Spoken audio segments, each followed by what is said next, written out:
अस्सलाम वालेकुम रहमतुल्लाहि व बरकातुहू रब्बि इश्रह ली सदरी व यस्सिर ली अमरी वहलुल उक़दतम मिन लिसानी यफ़क़हू क़ौली। अच्छा जी, हमने पिछले जो लेक्चर था, लेक्चर नंबर 2, उसमें हमने कोशिश की थी कि हम जो अपना टॉपिक है उसको रिफाइन करें और टॉपिक को जितना ऑप्टिमाइज़ कर सकते हैं। आई थिंक अभी तक जो मैंने काउंट किया है 3 से 4 टॉपिक्स ऐसे हैं जो लोगों ने शेयर किए थे और जो कुछ हद तक रिफाइनमेंट तक पहुँच गए। अच्छा, मेरी स्क्रीन नज़र आ रही है? सॉरी, मैंने पूछे बगैर शुरू कर दिया। स्लाइड नज़र आ रही है सारों को? जी जी नजर आ ओके। तो आज हमारी कोशिश होगी कि हम जो टॉपिक्स 3-4 टॉपिक हमारे पास हैं, हम उन पे बिल्ड करें और ये जो 4 चीज़ें आपको मेरी स्लाइड में नज़र आ रही हैं, उनसे हम प्रॉब्लम स्टेटमेंट, एक प्रॉपर प्रॉब्लम स्टेटमेंट, एक से कहते हैं एक प्रॉपर्ली डेवलप्ड या प्रॉपर्ली डिफाइंड प्रॉब्लम स्टेटमेंट निकालें। अपना एम, जो हमारा गोल है, जो हमारा एम होगा, फिर उस एम को अचीव करने के लिए हम कुछ स्टेप्स या कुछ ऐसे ऑब्जेक्टिव्स हम डिफाइन करें और उसके बाद हम कोशिश करें कि हमारा जो रिसर्च टॉपिक था, जो जिससे हमने प्रॉब्लम स्टेटमेंट बनाई, उसमें से कुछ रिसर्च क्वेश्चंस आइडेंटिफाई किए जाएँ, कुछ रिसर्च क्वेश्चन डिफाइन किए जाएँ। क्योंकि नॉर्मली होता ये है कि जब आप कोई प्रॉब्लम स्टेटमेंट आइडेंटिफाई निकालते हैं, उसको रिज़ॉल्व करने के लिए कभी भी आपके पास एक क्वेश्चन नहीं होता। मोस्ट ऑफ द टाइम आपके पास एक से ज़्यादा क्वेश्चंस होते हैं, जो ओवरऑल आपके ऑब्जेक्टिव्स को अचीव करने में आपकी मदद करते हैं, या ओवरऑल आप कह सकते हैं कि आपका जो प्रॉब्लम स्टेटमेंट है, उसको समझने के लिए या उसको अंडरस्टैंड करने के लिए आपको मददगार साबित होते हैं। उन क्वेश्चन का अगर आप आंसर ढूँढ लें, तो उसके बेस पे आप ये कह सकते हैं कि जो प्रॉब्लम स्टेटमेंट थी या जिस टॉपिक को रिफाइन करने के बाद हमने प्रॉब्लम स्टेटमेंट लगाई, उससे हम आंसर अपने ढूँढ रहे हैं। तो ये 4 मेन ऑब्जेक्टिव्स हैं आज के, लर्निंग आउटकम्स हैं आज के। पहला गोल होगा कि हम कोई प्रॉब्लम स्टेटमेंट को क्लियरली डिफाइन कर लें, एक बड़ा क्लियर और फोकस्ड प्रॉब्लम स्टेटमेंट हो। उस टॉपिक से जो आप लोगों ने डिफाइन किया पहले, उससे हम एक प्रॉब्लम स्टेटमेंट निकालें। फिर उस प्रॉब्लम स्टेटमेंट को आंसर करने के लिए हम अपने बड़े ही फोकस्ड एम और उस एम को अचीव करने के लिए बड़े ही फोकस्ड ऑब्जेक्टिव्स हम आइडेंटिफाई करें और फिर देखें होता क्या है कि जो प्रॉब्लम स्टेटमेंट है उसमें से जी सो भी आपका क्वेश्चन है, अगर क्वेश्चन है तो आप काइंडली उसको चैट में पेस्ट कर दें, तो हम कोशिश करेंगे एंड पे आंसर करें, लेकिन अगर पिछले टॉपिक से रिलेटेड कोई क्वेश्चन है तो आप पूछ सकती हैं।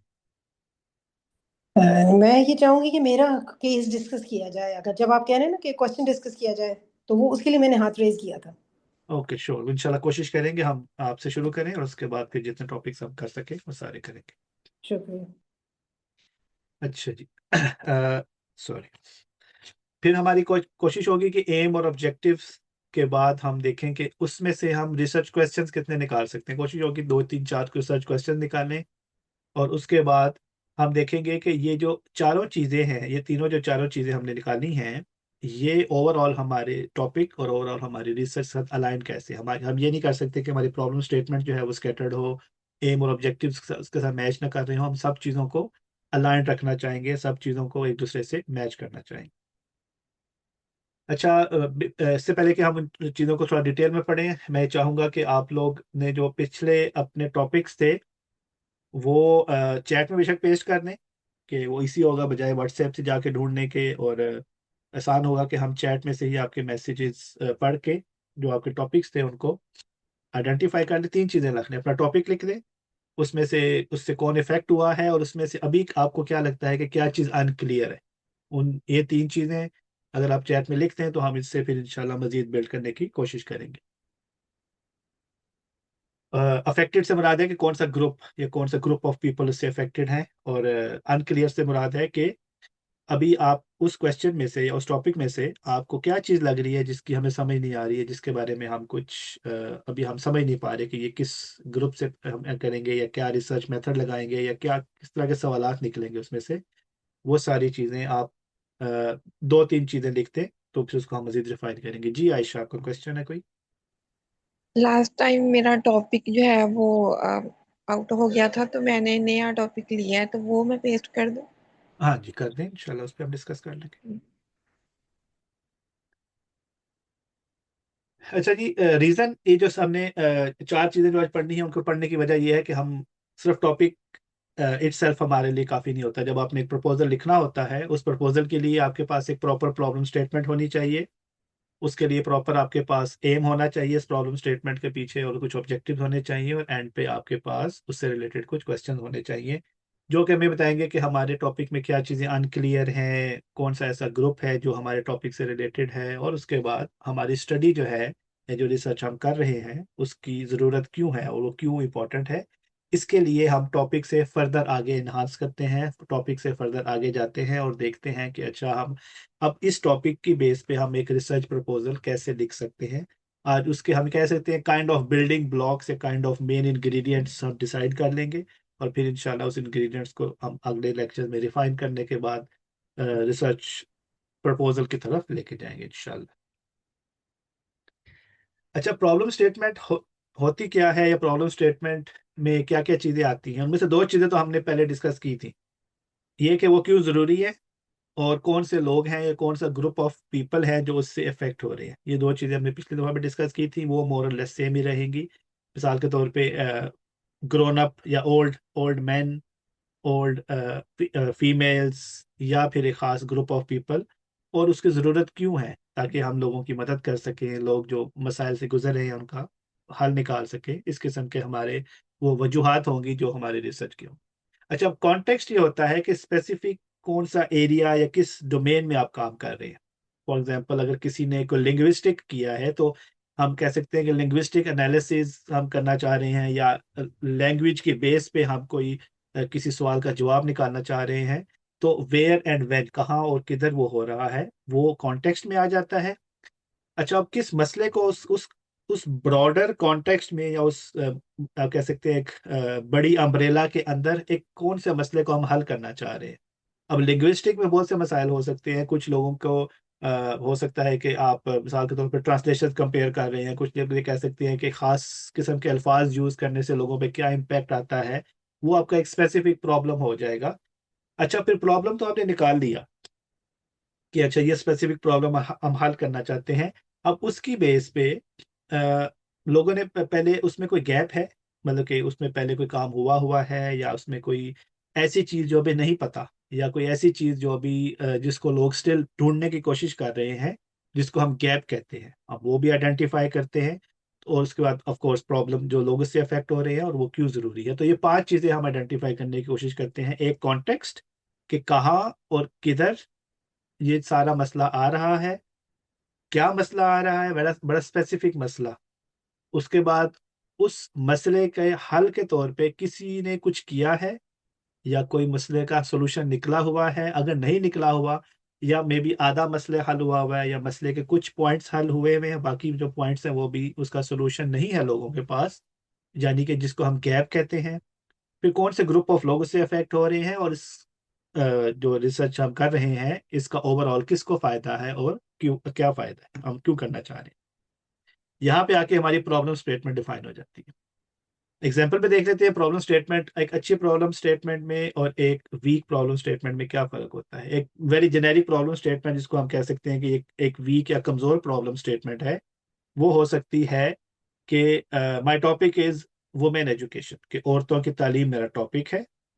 अब ये एक बहुत ही वेग किस्म की स्टेटमेंट है, बहुत ही वेग किस्म का प्रॉब्लम स्टेटमेंट है, जिसमें आगे फर्दर बहुत सी चीज़ें आ सकती हैं, जिसमें आगे फर्दर बहुत सी मज़ीद सब टॉपिक्स आ सकते हैं। ना ही इसमें कोई स्पेसिफिक ग्रुप है, ना ही इसमें एक बड़ा ही नैरो डाउन चैलेंज है, ना ही इसमें कोई एक ऐसा कॉन्टेक्स्ट है जिसको हम एनालाइज़ कर सकते हैं, जिसको हम पढ़ सकते हैं।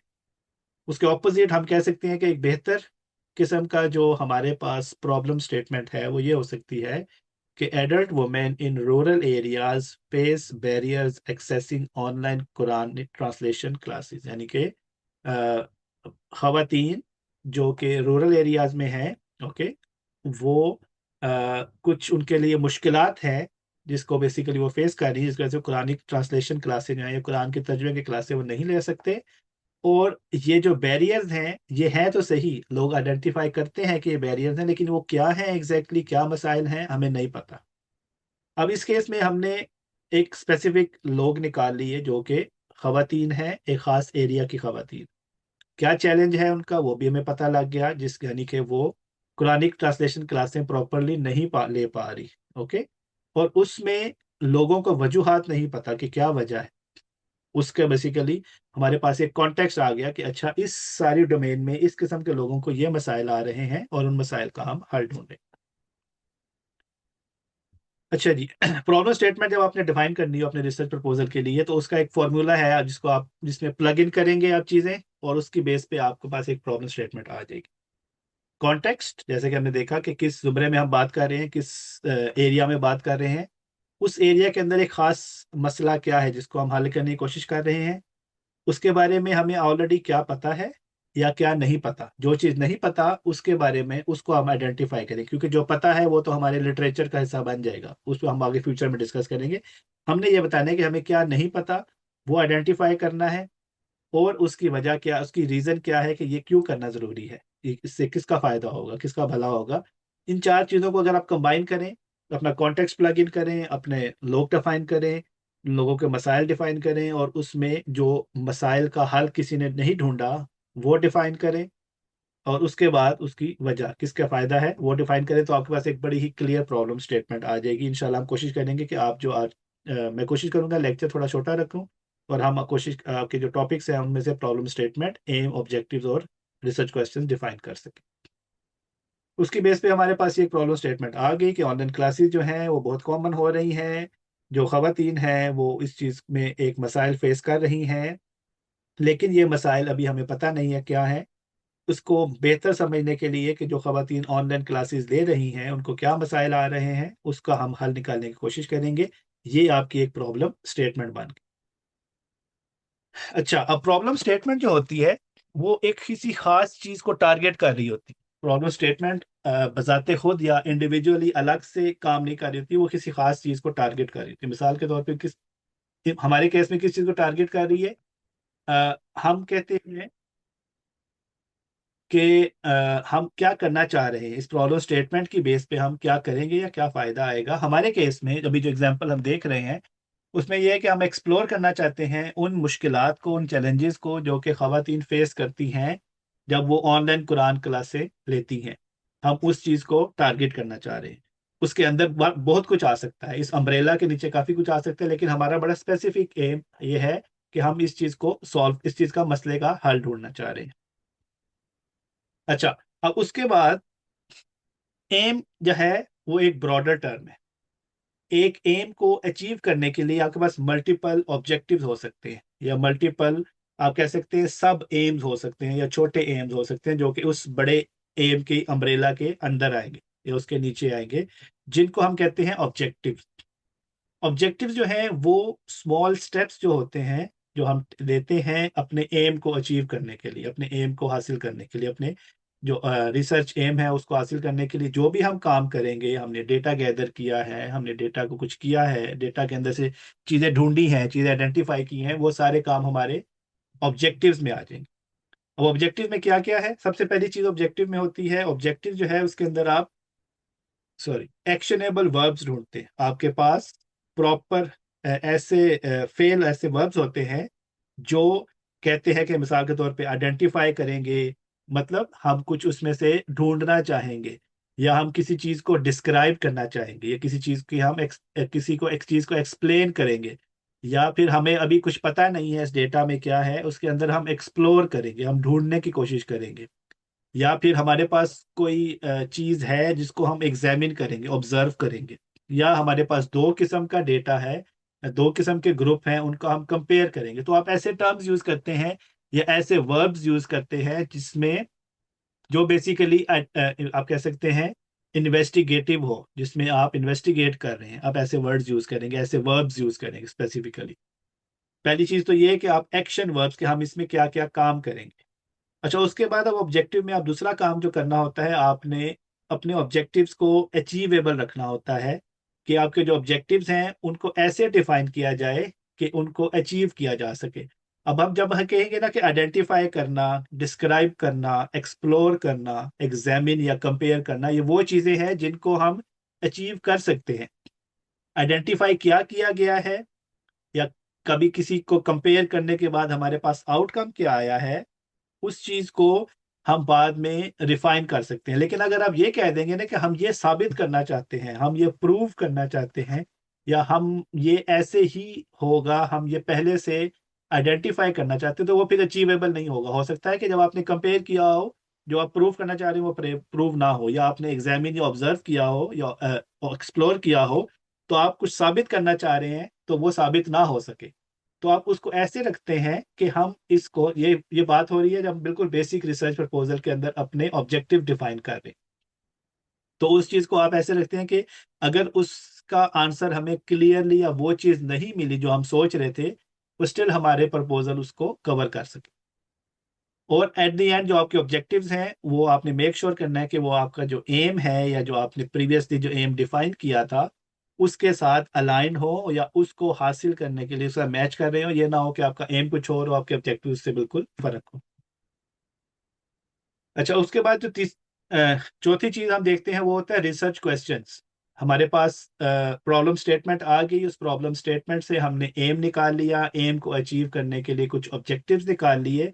अब उन ऑब्जेक्टिव्स को हासिल करने के लिए हम कुछ क्वेश्चंस डिफाइन करते हैं, कुछ सवालात डिफाइन करते हैं, जिन सवालात के जब हमें जवाब मिलेंगे तो हमारे ऑब्जेक्टिव अचीव हो जाएंगे, हमारे ऑब्जेक्टिव एम को हासिल करेंगे, और एम हमारे प्रॉब्लम स्टेटमेंट को रिजॉल्व कर रहा होगा।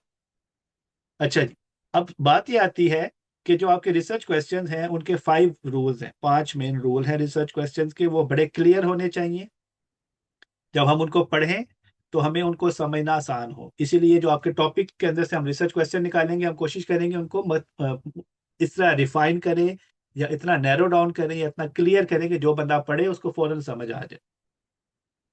उनका जो एक रिसर्च क्वेश्चन है वो एक आइडिया पे फोकस कर रहा हो। ऐसा रिसर्च क्वेश्चन नहीं होना चाहिए जो एम्बिगुअस हो, या जो दो दो मसाइल के ऊपर डिफाइन हुआ हो। आपका जो भी रिसर्च क्वेश्चन है वो बड़ा क्लियरली डिफाइन हो कि अच्छा ये हमारा रिसर्च क्वेश्चन है, इससे हमें आंसर करना।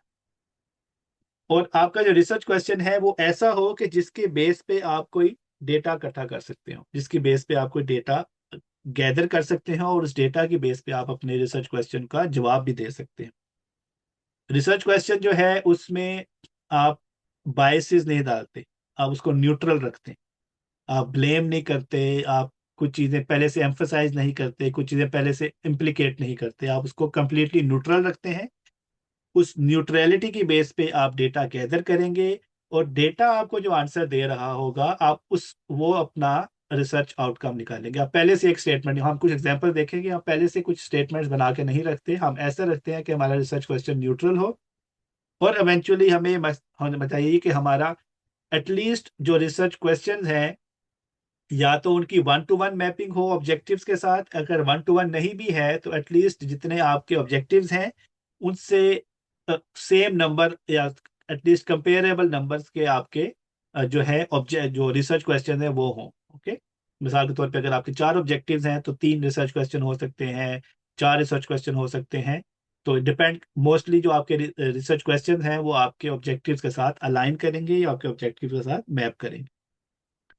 अच्छा जी, कुछ ऐसे रिसर्च क्वेश्चन जो कि एम्बिगुअस, या फिर एम्बिगुअस तो नहीं कहूँगा, वीक, या फिर रेड फ्लैग, ये रिसर्च क्वेश्चन अनबायस्ड नहीं है, ये रिसर्च क्वेश्चन न्यूट्रल नहीं है। मिसाल के तौर पे वाई आर स्टूडेंट्स लेजी, तो इसमें मैंने अपने क्वेश्चन के अंदर ही एक जजमेंट डाल दी है। मैं पहले से ये एज्यूम कर रहा हूँ कि स्टूडेंट्स लेजी हैं।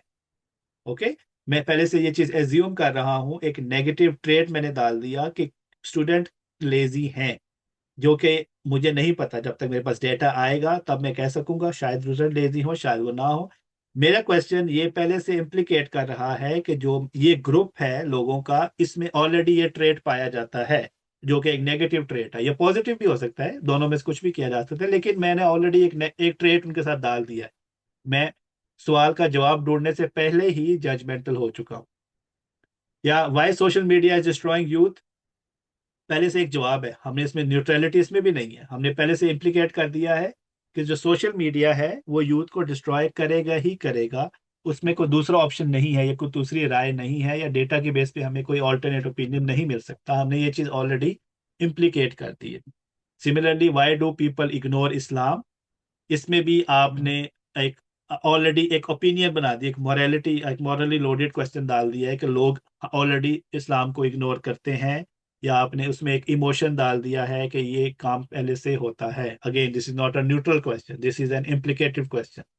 Y are parents careless?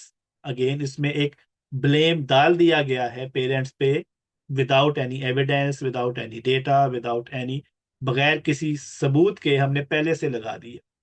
तो हम कोशिश करते हैं कि हमारे जो रिसर्च क्वेश्चन हैं उनमें इस तरह की जजमेंटल वर्डिंग ना हो, उनमें न्यूट्रल वर्डिंग हो। जजमेंटल वर्डिंग जो है वो हमेशा एक क्वेश्चन को एम्बिगुअस बना देती है, एक क्वेश्चन को जवाब लेना रिसर्च के थ्रू नहीं कर सकते। इमोशंस की बेस पे, मॉब की बेस पे, क्राउड की बेस पे, ओपिनियन की बेस पे आप उसके शायद जवाब आप ढूंढ लें, लेकिन अगर आप रिसर्च की बेस पे एक क्वेश्चन का जवाब ढूंढना चाहें, एक सवाल का जवाब ढूंढना चाहें, तो उसके लिए उस सवाल का न्यूट्रल होना बहुत जरूरी है, उसके लिए सवाल का बायस्ड ना होना बहुत जरूरी है। ऑपोजिट टू दैट जो हमने देखा, कुछ बेहतर सवालात क्या हो सकते हैं, मिसाल के तौर पे study challenges, why study challenges do, sorry, what study challenges do student report, के जो स्टूडेंट हैं वो पढ़ाई में क्या चैलेंजेस शो करते हैं या फेस करते हैं या वो बताते हैं। या फिर सोशल मीडिया के डोमेन में हो सकता है कि जो यूथ है वो सोशल मीडिया से सीख रही है या क्या सीख रही है, उससे किस तरह सीख रही है।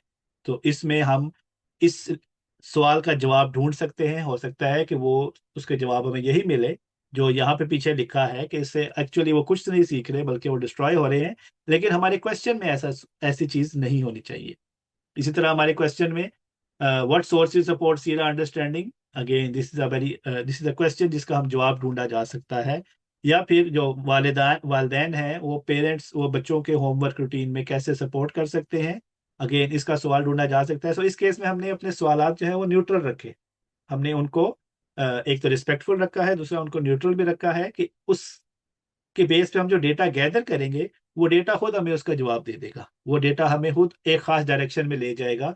आइदर वो डायरेक्शन में भी वो वही हो जो हमने ऑलरेडी अपने माइंड में रखी हो, लेकिन हम अपने रिसर्च क्वेश्चन में उस माइंडसेट को रिफ्लेक्ट नहीं कराएंगे, उस माइंडसेट को प्रोपोगेट नहीं करें। अच्छा जी, कुछ मिसअंडरस्टैंडिंग जो हम अक्सर प्रॉब्लम स्टेटमेंट या ऑब्जेक्टिव या क्वेश्चन के बारे में ली जाती हैं।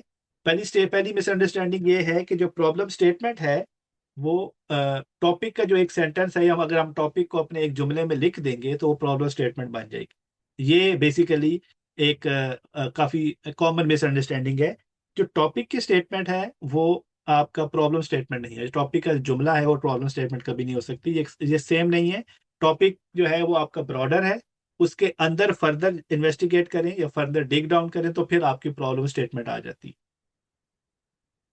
और टॉपिक आपका नॉर्मली एक वेरी कॉमन, अगर आप देखें रिसर्च के अंदर, टॉपिक में भी 5, 10 और या 15 वर्ड्स तक का होता है। प्रॉब्लम स्टेटमेंट नॉर्मली कुछ सेंटेंसेस तक जाती है, 2, 3, 4, 5, कभी कभी ज़्यादा लंबे सेंटेंसेस तक भी जा सकती है। ऑब्जेक्टिव्स जो है, ऑब्जेक्टिव्स को अक्सर टास्क जो हमने करने हैं उनके साथ मिक्स कर दिया जाता है। मिसाल के तौर पे हमने सर्वे करना है या फिर हमने कुछ डेटा गैदर करना है, तो ये ऑब्जेक्टिव्स नहीं है। ये क्या है, ये बेसिकली वो काम है या वो कह सकते हैं लेबोरियस या लॉजिस्टिक काम है जो हम अपने ऑब्जेक्टिव्स को अचीव करने के लिए करेंगे, लेकिन इनको हम ऑब्जेक्टिव नहीं कह सकते। Question should already contain the answer, और आपके जो सवालात हैं उनमें जवाबात भी आपको कभी कभी मिल जाते हैं। उसके बाद उसमें सॉरी जवाबात नहीं मिलेंगे, आपका जो क्वेश्चन है उसको ओपन होना चाहिए, उसके अंदर आपके जिस तरह के हमने यहाँ पे देखे थे ना कि हमने ऑलरेडी अपनी बाइसेस रखी हैं, ऑलरेडी अपने ओपिनियंस क्वेश्चन के अंदर ही डाल दिए हैं। एक न्यूट्रल रिसर्च क्वेश्चन में आप ये चीज़ें नहीं कर सकते। आपका रिसर्च क्वेश्चन जो है वो ओपन होना चाहिए, और जेनुअनली ओपन इस सेंस में होना चाहिए कि आप उसकी बेस पे डेटा गैदर कर सकें और फिर वो डेटा आपको जवाब दे कि आपके सवाल का क्या जवाब होगा। Moral judgement can replace a research problem, ये एक अगेन मिसअंडरस्टैंडिंग है कि रिसर्च में हम ओपिनियन नहीं देखते, हम हमेशा अपना एविडेंस देखते हैं। तो हमेशा इन चीज़ों का हमें ख्याल रखना है जब हम अपना अपना टॉपिक डिसाइड सॉरी अपने प्रॉब्लम स्टेटमेंट डिफाइन कर रहे हैं, अपना ऑब्जेक्टिव डिफाइन कर रहे हैं, अपने सवालात को न्यूट्रल बना रहे हैं, या फिर अपने एविडेंसेस को इकट्ठा कर रहे हैं। अच्छा जी, इन सब चीज़ों को अलाइन होना इसलिए ज़रूरी है कि ये सारी चीज़ें इकट्ठी होंगी तो फिर आपका एक जो रिसर्च टॉपिक है वो प्रॉपरली बनेगा। ये सारी चीज़ें आप सॉरी आपका जो रिसर्च प्रपोजल है वो प्रॉपरली बनेगा। प्रॉब्लम आपने प्रॉपरली डिफाइन किया होगा, प्रॉब्लम स्टेटमेंट प्रॉपरली डिफाइन होगी, उसका एम प्रॉपर होगा, ऑब्जेक्टिव्स क्लियरली डिफाइन होंगे, उसकी बेस पे आप रिसर्च डायरेक्शन क्या होगी और कौन से मेथड आपने यूज़ करने हैं, ये सारी चीज़ें अलाइंड होंगी तो ओवरऑल आपका आप एक एकेडमिक स्टैंडर्ड का रिसर्च प्रपोजल डिफाइन कर सके। अच्छा जी, अब हम आएंगे अपनी एक्टिविटी पे जो हम कर रहे थे। चैट में देखते हैं, चैट में मैं देखा है कि काफ़ी सारे। उसामा, मैं इसको थोड़ा सा, क्योंकि मुझे लोगों ने पर्सनली भी होमवर्क भेजा है, तो I would sure sure, just like to give some feedback जो या होमवर्क श्योर। मेरे पास आए हैं। जेनेरिक थोड़ा फीडबैक दूंगी, उसके बाद जो लोग क्लास में हैं वो फिर अपना topic one by one, I think आपका लेक्चर ख़त्म हो गया, हम टॉपिक डिस्कशन पे जा सकते हैं। हाँ जी, आई थिंक सो लेक्चर में कोई एज सच और या आई थिंक या that's all, just okay. Recap. Okay, तो उसमें जिन लोगों का मेरे पास होमवर्क आया था, एक जनरल फीडबैक ये है कि जो चीज़ें हमने लास्ट क्लास तक डिस्कस की थी, मोस्टली लोगों ने उसको बड़े अच्छे से कैप्चर किया और अंडरस्टैंड किया है। तो वो जो आपने अभी हमें होमवर्क भेजा उसमें वो बेयर मिनिमम मौजूद है, लेकिन अब हम उसको कंपेयर करने लगे हैं। देयर वर एक्सेप्शंस, ऐसी एक्सेप्शन भी थी जो ऐसे होमवर्क थे जो उससे ज़्यादा पॉलिश थे जितना हमने स्टडी किया, और ऐसी एक्सेप्शंस भी थी जो अभी स्टिल जिन्हें काम की ज़रूरत थी। बट वो फिर हम केस बाय केस जब वन टू वन डिस्कशन करेंगे। जेनेरिकली अभी अगर आप सबके होमवर्क असेस किए जाएं इन कंपैरिजन टू जो आज हमने पढ़ा है, आप सबके होमवर्क में कॉन्टेक्स्ट जो है वो मौजूद था कि आप लोगों ने उसको स्पेसिफाई किया है कि आप मदर्स की बात कर रहे हैं, फीमेल की बात कर रहे हैं, या जैसे मरीन का टॉपिक था कि आप स्पेसिफिकली कुरान की ट्रांसलेशंस को, और उसमें भी कुछ स्पेसिफिक वर्सेस हैं, तो कॉन्टेक्स्ट की क्लैरिटी जो है वो काफ़ी हद तक, मतलब मोस्टली लाइक 90% ऑफ टॉपिक्स में कॉन्टेक्स्ट की क्लैरिटी थी।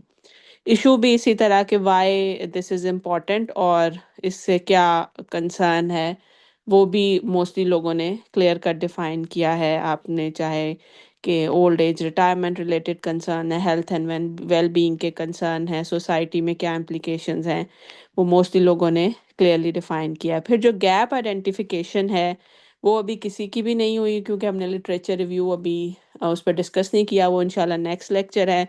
कुछ लोगों ने थोड़ा बहुत उसमें ऐड किया है, but it's not properly done in the sense कि हमने अभी ये टॉपिक कवर ही नहीं किया। फिर इम्पोर्टेंस भी मोस्टली लोगों ने उसको सही ही बताया है कि why this topic is important and interesting to study.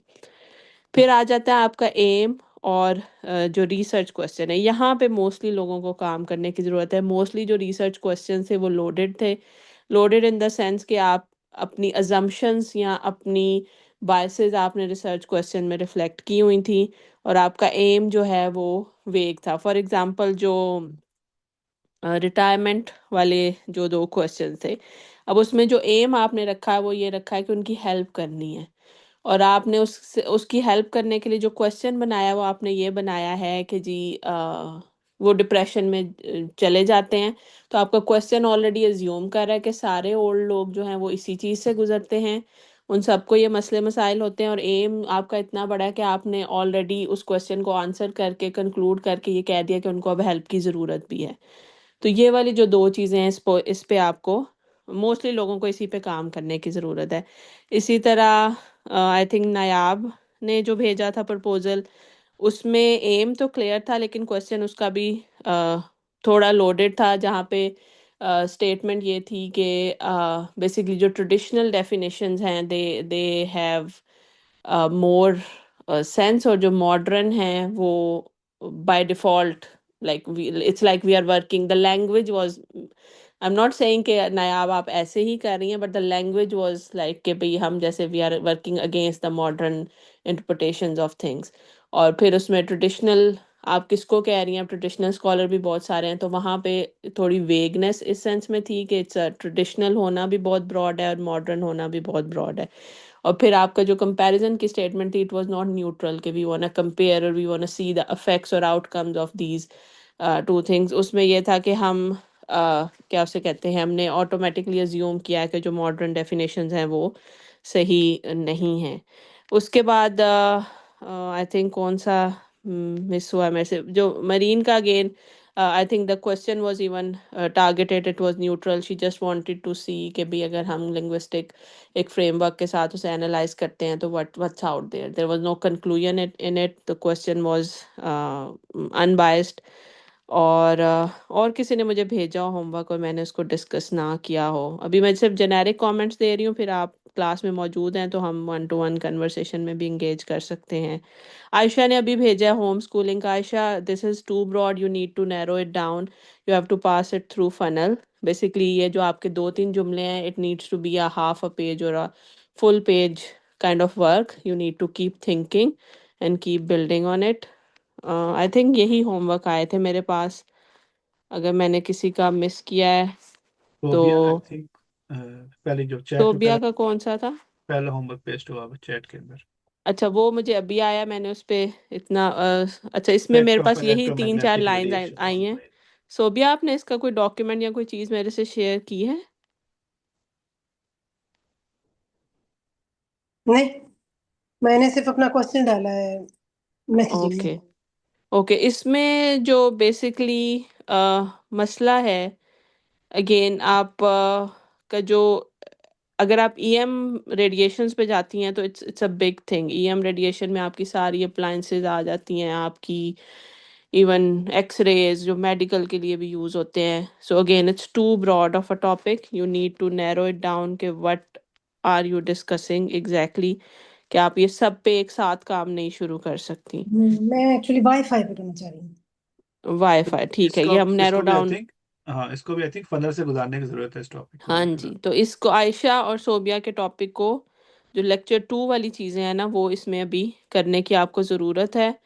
और अब आपने जो इसका क्वेश्चन कहा है, आपने कहा I want to aware parents about it, so आप एक ऑटोमेटिकली जजमेंट पास कर रही हैं कि you already know there are bad effects and somehow only parents are not aware of it and you want. So जब हम research question लिखते हैं, नीड्स टू बी न्यूट्रल, जो हमने आज क्लास में डिस्कस किया है, तो आप सब लोग दोबारा अभी तक जो आपने प्रेजेंट किया उसको गो थ्रू करेंगे।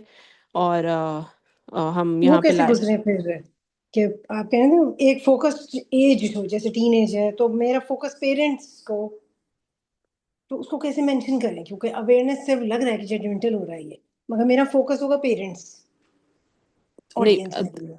अगर पहले आप अफेक्ट्स पेरेंट्स पे देखना चाह रही हैं कि बच्चों पे देखना चाह रही हैं? बच्चों पे, तो बच्चों की चिल्ड्रंस हाँ, ब्रेन है। तो फिर आप बच्चों के ब्रेन पे affect should be your research question. उसका जो भी जी आउटकम होगा, अफेक्ट आते हैं नहीं आते, तो जी। अगर तो आते ही नहीं है तो पेरेंट अवेयरनेस तो अगेन आपका एम जो है, it's 2 step ahead of the information you have eight hand.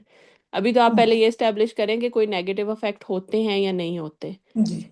तो अगर तो आपके पास प्रूवन रिसर्च आ जाती है कि नेगेटिव रिसर्च हैं, आप लिटरेचर रिव्यू में देखती हैं या अपना डेटा रन करती हैं, उसके जी। बाद अगला स्टेप ये होगा कि हाउ, या इसको कैसे कॉमन नॉलेज में लाया जाए या whatever that's again it's more of education related problem than a research problem. Then कि अब ये रिजल्ट तो आ गए, अब इसको डिसेमिनेट कैसे करना है, इसे पब्लिसाइज कैसे करना है, लोगों तक पहुंचाना कैसे, then it's not so much of a research question right no. जब आप रिसर्च क्वेश्चन लिखेंगी तो फिर आप इस तरह के टारगेट्स या एम्स नहीं रखेंगी।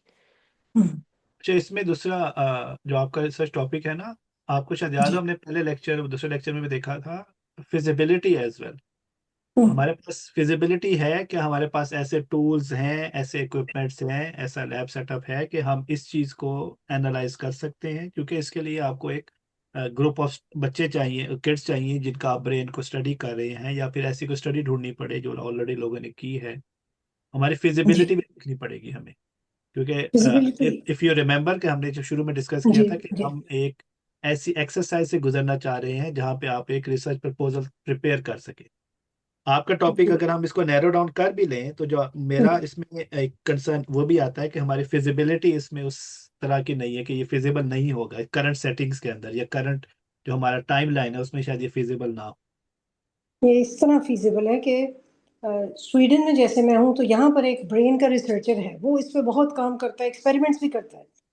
यानी Okay. मोबाइल पास रख के वाईफाई के साथ क्वेश्चनेयर किया या बच्चों को मेमोराइज कराया कुछ वर्ड्स, मोबाइल साथ रख के वो करके वो बच्चे ज्यादा याद कर पा रहे हैं, जो मोबाइल दूर था बगैर इस वाईफाई के थे वो उन ज्यादा मेमोराइज किया उन्होंने। इस तरह के छोटे छोटे एक्सपेरिमेंट्स। चलिए इसको हम एक as a review as a literature देख सकते हैं, या फिर अगर उस डाटा की एक्सेसिबिलिटी हुई, लेकिन इसको रिफाइन करेंगे। हमारे टॉपिक को हमें मजीद जी। रिफाइन करने की जरूरत है, अभी ये बहुत ब्रॉड है ये। जी। अब मेरी तरफ से तो अब मैंने कमेंट्स कर दिए जो होमवर्क मेरे पास आए हैं। अब आप कुछ लोगों को जो कंफ्यूजन है इन कुछ हैंड कमेंट्स में रेज कुछ है। समझ नहीं आया जी। एक नायाब का और मैं उस्मा, सॉरी, सोबिया कुछ कह रही है? हाँ जी, एक इसी में मेरा ये सवाल था कि एक्चुअली तो पीछे मेरा कुरान और हदीस का सारे वर्ड्स हैं, इसके पीछे वो मैं इस्तेमाल करूंगी तो जनरली लोग तो नहीं उस बात को लेंगे उसको, जैसे ये वाईफाई जो है वो एक्चुअली एक स्कॉलर कह रहे हैं और कुरान की आयत से है, और वो मैं उससे फुली एग्री करती हूँ कुरान की आयत से, उसके कॉन्टेक्स्ट से, कि ये दाब्बतुल अर्द है, जो कि आखिरी 10 निशानियां निकलनी थी कयामत से पहले। तो ये वाईफाई जो है वो दाब्बतुल अर्द निकल आया है और वो बात कर रहा है लोगों से, वो आयत है सूरह नहल की। तो अब मैं ये आम बेशक मुसलमान भी हूँ तो वो उसको मैच नहीं करेंगे, तो मैं ये मेंशन ना करूँ ये ऐसे वर्ड्स और ऐसे कुरान से भी जो आयात हों और जो हदीस से भी निकल रही हैं हजूर सल्लल्लाहु अलैहि वसल्लम के आखिर ज़मा की, वो नहीं, ना मेंशन लेकिन करूँ। सोबिया आप इससे एग्री करेंगी तो ये आपकी ओपिनियन है। आप हाँ जी। मेजॉरिटी स्कॉलर्स भी शायद इससे एग्री ना करें, तो नहीं ये तो नहीं करता। इंटरप्रिटेशन का डिफरेंस आ जाएगा। जब आप रिसर्च करेंगे तो देखें, अगर आपके पास पहले ही एक चीज़ का आंसर है तो उस पर रिसर्च करने का तो कोई मकसद ही नहीं ना है। फिर तो आप किसी को गलत साबित करने के लिए रिसर्च कर रहे हैं। रिसर्च करने के लिए आपको न्यूट्रल होने की ये अपने जहन में कि आपको कुछ नहीं पता, और अब आप जाके देखेंगे what ever is the evidence. हकीकत जो है वो खुद ही एविडेंस देखने के बाद आप पे जाहिर होगी। आप कंक्लूजन बना के रिसर्च नहीं शुरू कर सकते। That's like the exact opposite of what we are trying to establish. कि रिसर्च माइंडसेट जो बनाने का मकसद ही ये है कि लोग ओपन हों दूसरों की बात को सुनने के लिए, और लोग एविडेंस की बेस पे जजमेंट बनाएं। ये नहीं कि ये बात दिल को अच्छी लगती है या ये मुझे समझ आती है। That's not a strong, that can B an opinion but that's not research, और उसको हम रिसर्च के लेवल पे लेके भी नहीं जाएंगे। अगर कोई स्कॉलर भी कह रहा है और उसके पैरेलल में आपको 20 और very well known very well respected scholars मिलते हैं जो उनसे डिसएग्री करते हैं, so that's again opinion of one scholar versus 20 other scholars. इन दोनों में से कुछ भी रिसर्च को नहीं आप टारगेट करेंगे। रिसर्च तभी बनेगी, जैसे आपने खुद अभी एग्जांपल दी कि ईएम जो रेडिएशंस हैं उससे क्या अफेक्ट्स आते हैं, तो आप बिल्कुल उसको साइंटिफिकली, और वो फिर चाहे कोई मुसलमान होगा नहीं मुसलमान होगा, they will accept that data, क्योंकि दैट्स अब जब नॉन मुस्लिम इस तरह की रिसर्च करते हैं तो हम मानते हैं ना, वो हमें कुरान से तो चाहे ना भी रिलेटेबल लगती हो, लेकिन वो नज़र आता है कि हाँ भी ये काम किया और ऐसे हुआ, और आपने 10 दफ़ा भी रिपीट किया 10 डिफरेंट बच्चों के साथ तो ऐसे ही रिजल्ट आए, तो of course this is how it is. So that's what research is, very tangible. And फिर आपने उसकी इंटरप्रिटेशन में कुरान की सपोर्ट या कुरान से इंस्पायर होके भी करनी है, but you can not make your conclusion before starting the research. मगर इसके यानी एविडेंस मेरे पास, मैं टीचर हूँ यहाँ पाकिस्तान में भी रही हूँ, फिर मैं यहाँ भी रही हूँ, इंतहाई यानी मैं तो प्रूव करना चाह रही हूँ इस बात को ऑब्वियसली लोगों के लिए, क्योंकि अनसीन रेडिएशंस हैं बहुत सारी, मेजरली रिसर्चेस कहती हैं नहीं कोई इफेक्ट नहीं हो रहा है इन रेडिएशंस का ब्रेन पे, कुछ नहीं होता, और साफ हालांकि इतने अरसे दराज से साफ नजर आ रहा है ये। मैं साबित ये लोगों के लिए करना चाह रही हूँ, बेशक मैं अंदर से बाइस्ड हूँ मगर शो नहीं करना, मैं लोगों के लिए साबित ही करना चाह रही हूँ कि अनसीन है, किस तरह बच्चों की मेमोरी जा रही है, फोकस जा रहा है, क्या बहुत एंथुसियास्टिक बच्चे, मेहनत के लिए तैयार बच्चे तैयार हो रहे हैं इस माहौल में, या बहुत कंफर्टेबल और इजी लाइफ के बच्चे तैयार हो रहे हैं, ये पाथ दो। जी बिल्कुल, आप करें कि क्या what are the effects of these thing this जी। लाइफस्टाइल, और क्या कंपैरिजन करें कि पिछले लोगों में और आजकल के, तो that's just keep it neutral and then the data will speak for itself. You don't need to put your interpretations already, then it won't be proper research. तो आप प्रॉपर रिसर्च करेंगे, डेटा खुद ही आपको जो आपको नजर आ रहा है वो साबित हो जाएगा, तो then that's where everyone will value your work, क्योंकि आपकी अब बायस नहीं कंफर्म हो रही, आपने जेन्युइन एक प्रोसेस से गुजर के एक चीज साबित की है। और अगर ये रोल मॉडल हो के वो जो असल माहौल वो था, वो जो मुस्लिम साइंटिस्ट का था 9th सेंचुरी में, वो थे असल ग्रोथ के सोचने वाले, थॉट प्रोवोकिंग, स्पेस तक जाने वाले एंथुजियास्टिक लोग थे। वो था असल माहौल। कंपेयर अगर करें कि वो ज्यादा माहौल था या इस वक्त का माहौल है, ज्यादा एंथुजियास्टिक चिल्ड्रन क्रिएट हो रहे हैं। अगेन आप उस टाइम के माहौल से कंपेयर करेंगी कैसे? So again this is a feasibility problem. How would you compare? What do you have? अब अगर ये स्ट्रेंथ तो हमारे पास, अब मैं अगर यहाँ स्वीडन की या दुनिया की स्ट्रेंथ चेक करें कि अब इतने बच्चों में से कितने बच्चे आउटपुट में उनके वो रिसर्चर बन रहे हैं, या बहुत अच्छा मैथमेटिक्स जा रहा है, या लैंग्वेजेस बहुत अच्छी इंप्रूव हो रही हैं, कितनी स्टेटिस्टिक्स कितनी जा रही हैं, ये तो यहाँ से आसानी से ली जा सकती हैं डेटा से, रिलायबल सोर्सेज से। बिल्कुल। अब अगेन यू कैन कि अभी क्या हो रहा है, but you can not compare it with any other generation because the whole landscape was different. So it was not के जब आपने किसी एक चीज का इफेक्ट देखना है तो आपको सिर्फ वही वेरिएबल है जो वेरी कर रहा होगा, बाकी सारा कुछ आप फिक्स रखेंगे। लेकिन जब सारा कुछ ही वेरी कर रहा है तो आप फिर इफेक्ट मैप नहीं कर सकते ये किस चीज के इफेक्ट से ये ऐसे हो रहा है। आप समझ रही है मेरी बात? जी बिल्कुल बिल्कुल जी हाँ, तो वेरिएबल बहुत अच्छा है। दोनों जो सिचुएशन है they are, it's not like कि सिर्फ एक चीज फर्क है। बहुत ज्यादा फर्क है। 1000 1200 साल पहले चले जाएं और अब। तो आप उन दोनों को पहले तो you don't have enough data and then because everything is different, there there is no way for you to identify one or pick on one variable and say कि भी this is the main culprit or this is what's been wrong। आप ऐसे नहीं compare, तो इसमें feasibility problem आ जाएगा। Again you can have an opinion about it but this is not a research problem because we cannot have that data and we do not understand कि हमारे पास इस तरह history नहीं है कि हमें 1000 साल पहले का landscape समझ आए। एज ए लिटरेचर इसको यूज कर सकते हैं कि वो उन्होंने क्या किया था, कितने साइंटिस्ट हैं, क्योंकि यहाँ भी इब्न हैथम ने कैसे लाइफ को डिस्कशन में इंक्रीज आप किया। बिल्कुल डिस्कशन सेशन डिस्कशन में सेक्शन ला में आप सकते हैं इसको हम यूज ये। कर सकती हैं बट आपकी research will be independent of hmm this. Hmm but after you have your results आप बिल्कुल डिस्कशन सेक्शन में जहाँ आप अपनी नरेशन या हम्म। स्टोरी बिल्ड कर रही हैं वहां पे आप ये लिंक कर सकती हैं चीजें। सो आई थिंक एक वी और शुड। ये जी एक जी। और ये इसमें जैसे रिसर्च पेपर्स तो सबसे ज्यादा दुनिया में ऑथेंटिक होगा अगर मैं कोई रिसर्च पेपर को रेफर करूं अपने हम्म। क्वेश्चन को और उसके प्रूफ के तौर पे, तो क्या हम्म। कुरान को भी इस तरह यूज किया जा सकता है, सिर्फ दुनिया में रिकग्नाइज्ड होता है या नहीं? रिसर्च पेपर भी हर रिसर्च पर पेपर जो है वो ऑथेंटिक नहीं होता। इन द सेंस के रिसर्च पेपर में भी हायरार्की और क्वालिटी होती है। और फिर एक क्वालिटी का भी रिसर्च पेपर हो आपने एग्जैक्टली अंडरस्टैंड करना है कि उन्होंने किन सर्कमस्टेंसेस में काम किया है। आप उसको हर जगह अप्लाई नहीं कर सकते। लास्ट टाइम जब यहाँ पे अल्जसर में नमाज वाली एक प्रेजेंटेशन हुई थी तो एक पेपर था जिसमें उन्होंने ये क्लेम किया था कि नमाज के बाद आपकी सेंस ऑफ काम बढ़ती है। ये मुझे एग्जैक्टली नहीं याद। लेकिन जब आप हमने उनकी स्टडी सेटिंग्स डिस्कस की थी तो पता ये चला था कि उन्होंने नमाज के बाद जो है बिठा के वो ली है और उसमें भी उन्होंने सिर्फ मेल्स लिए हैं और सब्जेक्ट साइज जो है वो सिर्फ 10 12 लोग थे। Like there were many many many assumptions in that study कि वो आप यूनिवर्सली अप्लाई नहीं कर सकते। और ये सिर्फ नमाज से रिलेटेड नहीं, हर साइंटिफिक स्टडी में जी आप तो एक तो वो पब्लिश कहाँ हुई है और दूसरा उन्होंने क्या क्या वेरिएबल्स या assumptions जो है वो फिक्स की हैं वो उसकी क्वालिटी को अफेक्ट करते हैं। वी कैन नॉट से कि अगर उन 10 लोगों पे ये रिजल्ट आ रहा है तो अब ये यूनिवर्स, हम ये कह सकते हैं कि okay this is an interesting result और maybe in future we should do it on more people, but हम ये नहीं कह सकते no this is true for everyone. Quran जो है अगेन एज अ मुस्लिम हमारी फिलॉसफी हमें ये बात सिखाती है कि this is the ultimate source of knowledge. लेकिन जब आपने किसी नॉन मुस्लिम से कम्युनिकेट करना है जिसका ईमान नहीं है तो तब उसके सामने कुरान जो है वो मैटर नहीं करता क्योंकि वो उस माइंडसेट से नहीं आ रहा। तो उससे बात करने के लिए आपको साइंस ही का वो लेना पड़ेगा। नॉट दैट कि Quran is not credible but Quran is not that language that he understand. तो आपको उसके लिए अपनी लैंग्वेज स्विच करनी ही पड़ेगी। जी बहुत शुक्रिया। नायाब ने पता नहीं किसने पहले किया था हाथ नायाब खड़ा, बट जी Nayab Nayab please go ahead. आपका क्वेश्चन।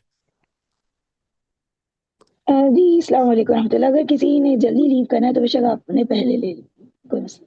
श्योर। उज़मा है, मरीन है। आयशा का भी हाथ रेस था, आयशा ने शायद हैंड डाउन कर लिया। उस्मा आप नहीं आप नायाब आप कर लें, मेरा तो अपने होमवर्क के मुतालिक क्वेश्चन है।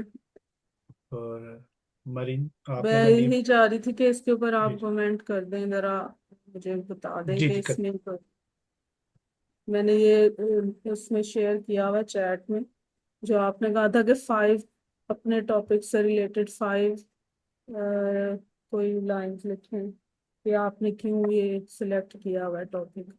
तो इसको तो आप, ये मैंने बनाई है, तो वो इसको अगर आप देख लें तो मुझे इसमें कोई फीडबैक दे दें।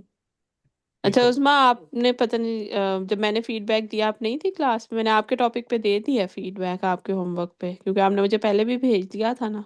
नहीं, मैंने अभी आपको भेजा है, मैंने वैसे ग्रुप में भेजा है, आज ही भेजा है। तो लेकिन थोड़ा लेट हो गया था, लेकिन मुझे समझ नहीं आया कि इसमें, यानी मैंने अगर इसको बता भी दिया कि ये टॉपिक मैंने क्यों सिलेक्ट किया, तो मैं उसको यानी कैसे, अ, अब इसके थ्रू वो क्वेश्चन बनाना है ना, इसी के साथ बनाना है ना क्वेश्चन।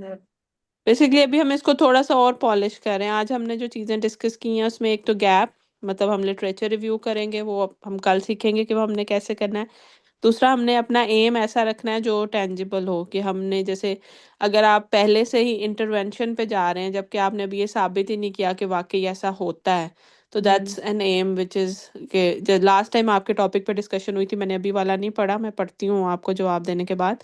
तो उसमें आपने ये कहा था कि मैं उनकी हेल्प करना चाहती हूँ, तो मैंने लास्ट टाइम भी आपको ये कहा था कि अगर आप हेल्प पहले से कह देंगी तो इसका मतलब ये है कि आपने अज्यूम कर लिया कि ऐसे ही होता है, लेकिन आपने रिसर्च से साबित नहीं किया। तो रिसर्च क्वेश्चन बनाने के लिए, और आज भी हमने ये डिस्कशन किया कि आपका रिसर्च क्वेश्चन जो है वो न्यूट्रल होना चाहिए, बायस नहीं होना चाहिए, मॉरली लोडेड नहीं होना चाहिए।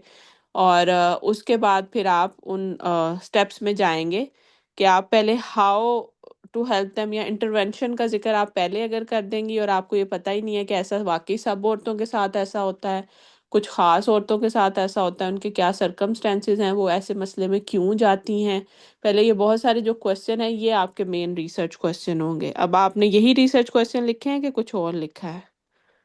मैंने ज्यादा हेल्थ के बारे में ही लिखा, क्योंकि मुझे मतलब रिसर्च के लिए तो ये बात, वाकई आपकी बात ठीक है, ये अजम्पशन तो, मैं अजम्पशन नहीं इसको कह सकती, हाँ पर्सनल एक्सपीरियंस मैं कह सकती हूँ कि जिनसे मैं मिली हूँ, या औरतों के जिस तरह के माहौल में मैं गुजर रही हूँ, या मैं खुद अपना पर्सनल एक्सपीरियंस बताऊँ, या लोगों को देख के बताऊँ जो मेरे इर्द गिर्द खवातीन हैं, अब तो आपने, सॉरी, क्वेश्चन वन लिखा है, are women aware that they may face this challenge in the future and are they taking steps to prepare for it? So you are assuming that there is a challenge, there is a problem, जो कि like आपकी assumptions जो हैं। नहीं, ये तो देखें, फिर रिसर्च कैसे हुई, ये मुझे बात नहीं समझ आई। यानी मैं फिर कैसे अनबायस्ड हो सकती हूँ, जबकि मुझे पता है कि ये चीज है सोसाइटी में। नहीं, लेकिन आपको कैसे पता है? पहले आपको ये प्रूफ करना पड़ेगा कि ये पर्सनल, चीज एग्जिस्ट करती है। आप, अच्छा, आप कितनी खवातीन को जानती हैं personally? Give me a number. बहुत सारी खवातीन हैं, यानी जितनी भी मैं, कोई नंबर बताए ना, 1000, 1000 तो नहीं है, लेकिन 500? हाँ जी, इतनी तो हूँ हाँ, शायद। अब 500 लोग हैं, पाकिस्तान की आबादी कितनी है? अच्छा, उस हिसाब से देखना पड़ेगा।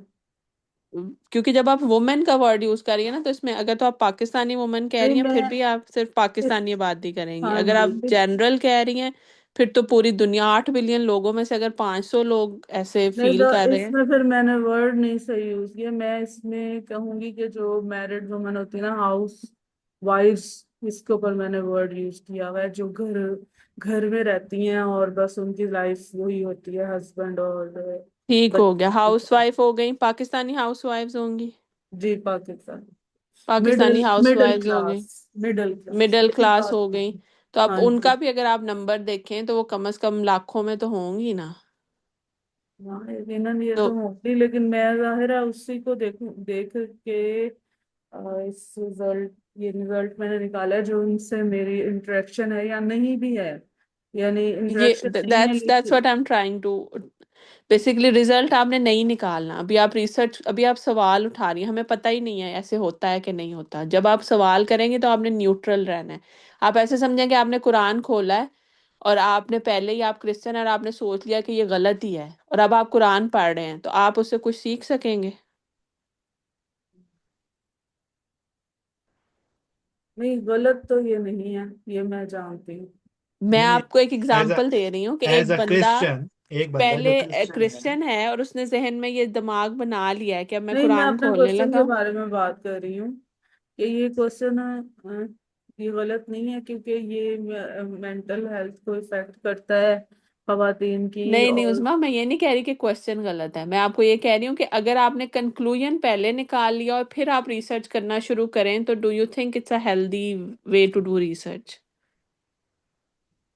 तो फिर हम सिलेक्ट कैसे करेंगे ये सब, जो जो पांच। आप बस ये कहें कि वुमेन जो हैं उनकी हम्म, मेंटल हेल्थ को इस क्लास की, इस एरिया, इस एज के बाद उनकी मेंटल हेल्थ को कौन से फैक्टर हैं जो अफेक्ट करते हैं? उससे भी पहले I think we should first, हमें पहले ये देखना पड़ेगा कि क्या खवातीन इस क्राइटेरिया पे, जो खवातीन आपने जो 500 खवातीन की बात की है, सबसे पहले हम ये देखना पड़ेगा क्या ऐसी खवातीन को मेंटल हेल्थ के इश्यूज आते हैं या उनको इफेक्ट आता है। असल में ना ये, सॉरी, ये मेंटल हेल्थ की तरफ बात मुड़ गई है, लेकिन मेरा कहने का मतलब ये था कि वो कुछ अरसे के बाद ना वो बिल्कुल, क्योंकि बच्चे बड़े हो जाते हैं तो फैमिली भी चेंज हो जाती है।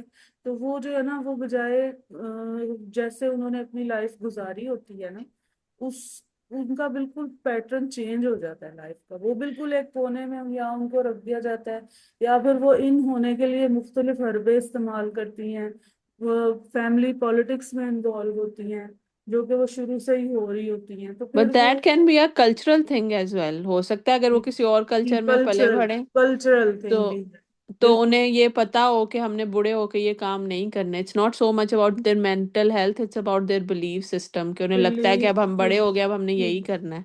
जी तो जी, अगेन, ये जब तो तक हम इसे as a open ended question explore नहीं करेंगे, हम ये नहीं समझ पाएंगे कि व्हाट्स हैपनिंग विद देम, कि why they are acting the way they are acting. अगर हम पहले से ही अपना कंक्लूजन बना के उनसे बात करेंगे, तो फिर हमारे जो रिजल्ट होंगे वो उसी कंक्लूजन को रिफ्लेक्ट करेंगे।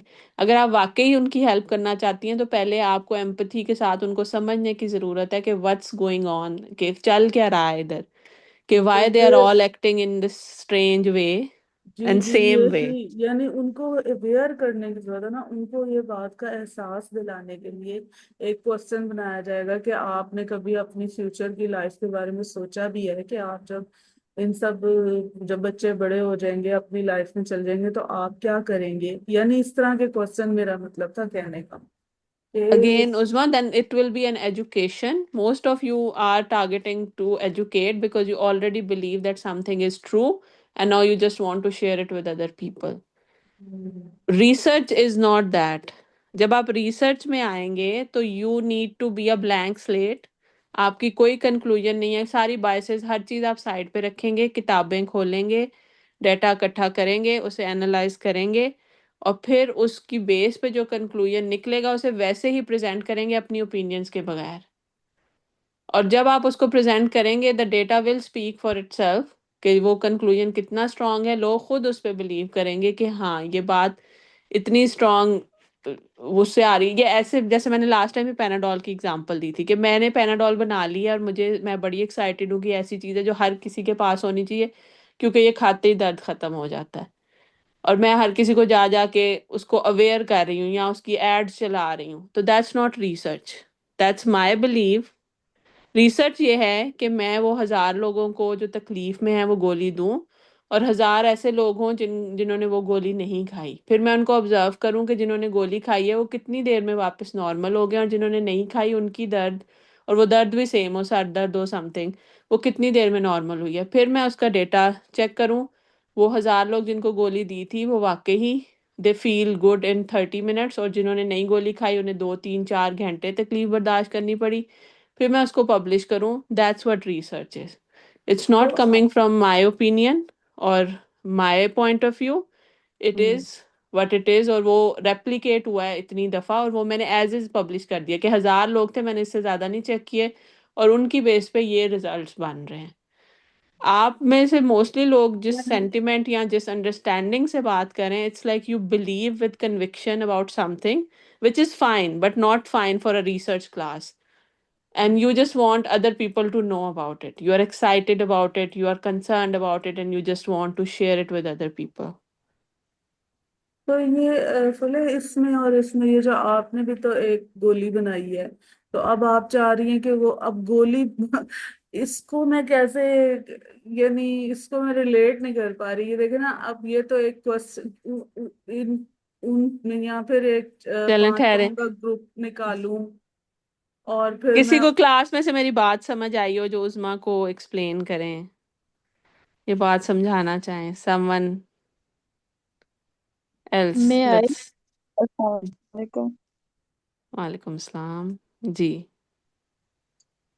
अ, मैं मुस्मा से बात करना चाहूंगी। जी जी प्लीज, जी। सलाम वालेकुम। वालेकुम अस्सलाम।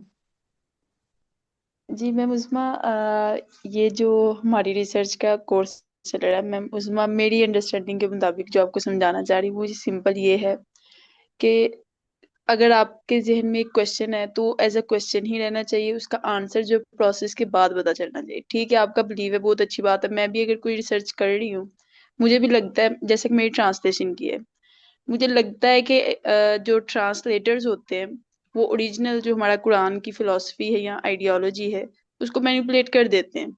ये मेरा पर्सनल बिलीफ है और ये सिर्फ मेरे माइंड में है, but that should not be there in the research. मेरे सारे प्रोसेस में वो एंड तक रिवील नहीं होना चाहिए कि मेरा क्या बिलीफ है। हर एक का सब्जेक्टिव बिलीफ होता है।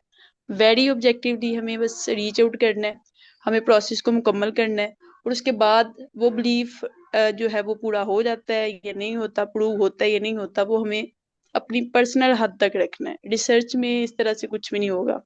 बहुत अच्छी बात है, हम टीच कर सकते हैं, उस पर बाद में रिव्यू लिख सकते हैं या कुछ भी बुक भी लिख सकते हैं उस पर, लेकिन रिसर्च प्रोसेस में ऐसा कुछ नहीं होगा। It is very to the point, simple. हमें एविडेंस की बेस पे एक एक सीढ़ी चढ़नी है, हर एविडेंस की बेस पे एक सीढ़ी को मुकम्मल करके फिर आगे जाना है। कोई ये ना क्वेश्चन उठा सके कि अच्छा ये तो आपका अपना ओपिनियन हो सकता है या हम आपसे एग्री नहीं करते। ऐसी रिसर्च हो के हम साबित कर दें और हर एक की मजबूरी हो कि ये तो प्रोसेस ऐसे ही है, जैसे कि मैम ने मिसाल भी दी, पैनाडोल खाएंगे तो सही हो जाएंगे। अब कोई ऐसा निकले और बताए वाकई में कि पैनाडोल से वो सही नहीं हुआ, इट इज जस्ट एग्जाम्पल। तो इस तरह से हमें कोई सब्जेक्टिविटी के लिए अपनी ओपिनियंस ऐड करे बगैर जो है इसको कुछ थोड़ा करना पड़ता है। तो एज अ थोड़ा सा स्टूडेंट हम ये कह सकते हैं कि वी आर पैशनेट, तो उस पैशन को भी साइड पे रखते हैं, सारी चीजें जो है वो पर्दे के पीछे रख दें और रिसर्च जो है वो बिल्कुल ऑब्जेक्टिव होकर कर दें। आई होप तो इट इज ये लाइक अ जो स्टूडेंट। मेरा जो ये इशू है, इसके ऊपर आप क्या क्वेश्चन समझती हैं कि क्या होना चाहिए जो बिल्कुल अनबायस्ड भी हो और बिल्कुल ऐसे ही हो कि जैसे इसमें कोई मेरी अपनी ओपिनियन ना हो? कौन सा क्वेश्चन होना चाहिए इसके लिए? क्वेश्चन आप इस तरह से बिल्ड कर सकते हैं कि क्या रिटायरमेंट के बाद एक्टिविटीज हैं उनके पास या नहीं है, अगर नहीं है तो वो किस तरह के एक्सपीरियंस करते हैं, किस किस वजह से उनको बस जो है वो घर तक लिमिट रहना पड़ता है, क्या वो उनकी अपनी कुछ इंक्लिनेशन हैं फ्री रहने की, और उसकी वजह से वो मेंटल हेल्थ जो है अगर उनकी, उन्होंने सेकंड क्वेश्चन में जैसा मैंने कहा कि असर क्या हो रहा है, अगर उस असर की वजह उनकी अपनी चॉइस है तो उसको क्या वो रेक्टिफाई करना चाहेंगे या नहीं, या उसके बाद फैमिली बाउंड्रीज हैं कि वो उसको जो है वो ब्रेकअप नहीं कर सकते और बाहर एक्टिविटीज में जा ही नहीं सकते, उनके पास चॉइस ही नहीं है। तो इस तरह के क्वेश्चंस बिल्ड करके उनकी मेंटल हेल्थ, अगर वो कहते हैं कि हमारी मेंटल हेल्थ जो है वो वाकई में इस तरह से हमारा इफेक्ट आता है, तो उसमें से क्वेश्चन फिर नेक्स्ट निकाल लेते हैं। आपके क्वेश्चन में दो तरह के क्वेश्चंस होंगे। फर्स्ट होगा आप कुछ क्वेश्चन जो है वो बिल्कुल बना के उनके पास जाएंगे, हाँ ना में भी कुछ जवाब ले सकते हैं कि क्या आपके पास एक्टिविटीज हैं नहीं है, इस तरह से स्ट्रक्चर्ड क्वेश्चन कहते हैं इन्हें। उसके बाद अनस्ट्रक्चर्ड पे आ जाएंगे, वो अपनी बात जो है वो खुल के बता सके। और उसके बाद एक ऑप्शन ये भी होता है कि उनके आंसर में से क्वेश्चन फर्दर निकाल के तो उनसे पूछ लें। इस तरह से जो है फुल पिक्चर कवर की जा सकती है। लेकिन आपने अपनी ओपिनियन की बेस पे नहीं, उनके क्वेश्चन के आंसर में से कुछ क्वेश्चन निकाल सकते हैं, अच्छा इस तरह से है तो फिर आप क्या समझते हैं, आप क्या समझते हैं कि इसको हल करने का क्या एक प्रोसेस हो सकता है, या व्हाट यू विल प्रेफर। तो इस तरह से करके क्वेश्चन जो है वो बिल्ड अप करके एंड तक पहुंचा जा सकता है, इन माय ओपिनियन। जज़ाकल्लाह खैर। जी, काफी समझ में आया। यानी आपके कहने का मतलब ये है कि उनसे पहले बात की जाए, यानी पहले उनको गोली दी जाए, यानी नहीं, फुले के मुताबिक। मेरे ख्याल में सबसे पहले आपको इस बारे में डेटा इकट्ठा करना चाहिए कि जो आप बात सोच रही हैं क्या ये वाकई सच है कि नहीं। क्योंकि अभी तो आप जो कह रही हैं वो आपने एक दो लोगों को ऑब्जर्व किया, एक दो लोगों को देखा, क्या ये वाकई ही सच है कि नहीं। पहले तो आपका मेरे ख्याल में बेसिक रिसर्च क्वेश्चन तो यही बन जाता है जो आप यानी पास। अपने ही क्वेश्चन पे या अपने एक्सपीरियंसेस पे या अपने इधर उधर के जो भी मैंने देखा है उस पे जी पहले मुझे खुद ही सवाल हाँ जी, करने की उसको जरूरत साबित करें कि वो वाकई ही है कि या वो आपका बायस्ड है, आपका ओपिनियन है। पहले तो उसको सच्चा झूठा साबित करना ही आपका एक बड़ा बेसिक सा रिसर्च क्वेश्चन बन जाएगा। है। जज़ाकल्लाह खैर, वाकई। हेल्प मिली है इससे। बहुत शुक्रिया आपका भी मरीन, बहुत शुक्रिया। You are welcome. Thank you Mareen. Okay Usma, अब हम किसी और का क्वेश्चन ले लें। बेसिकली पॉइंट सबके लिए यही है, सेम है, जैसे मरीन ने भी एक्सप्लेन किया कि आप रिसर्च के प्रोसेस में अपनी बायस, आप इंस्पिरेशन ले सकते हैं अपने बिलीफ सिस्टम से, अपनी उससे, लेकिन जब आप रिसर्च करेंगे तो वो इंस्पिरेशन कहीं रिफ्लेक्ट नहीं होनी चाहिए।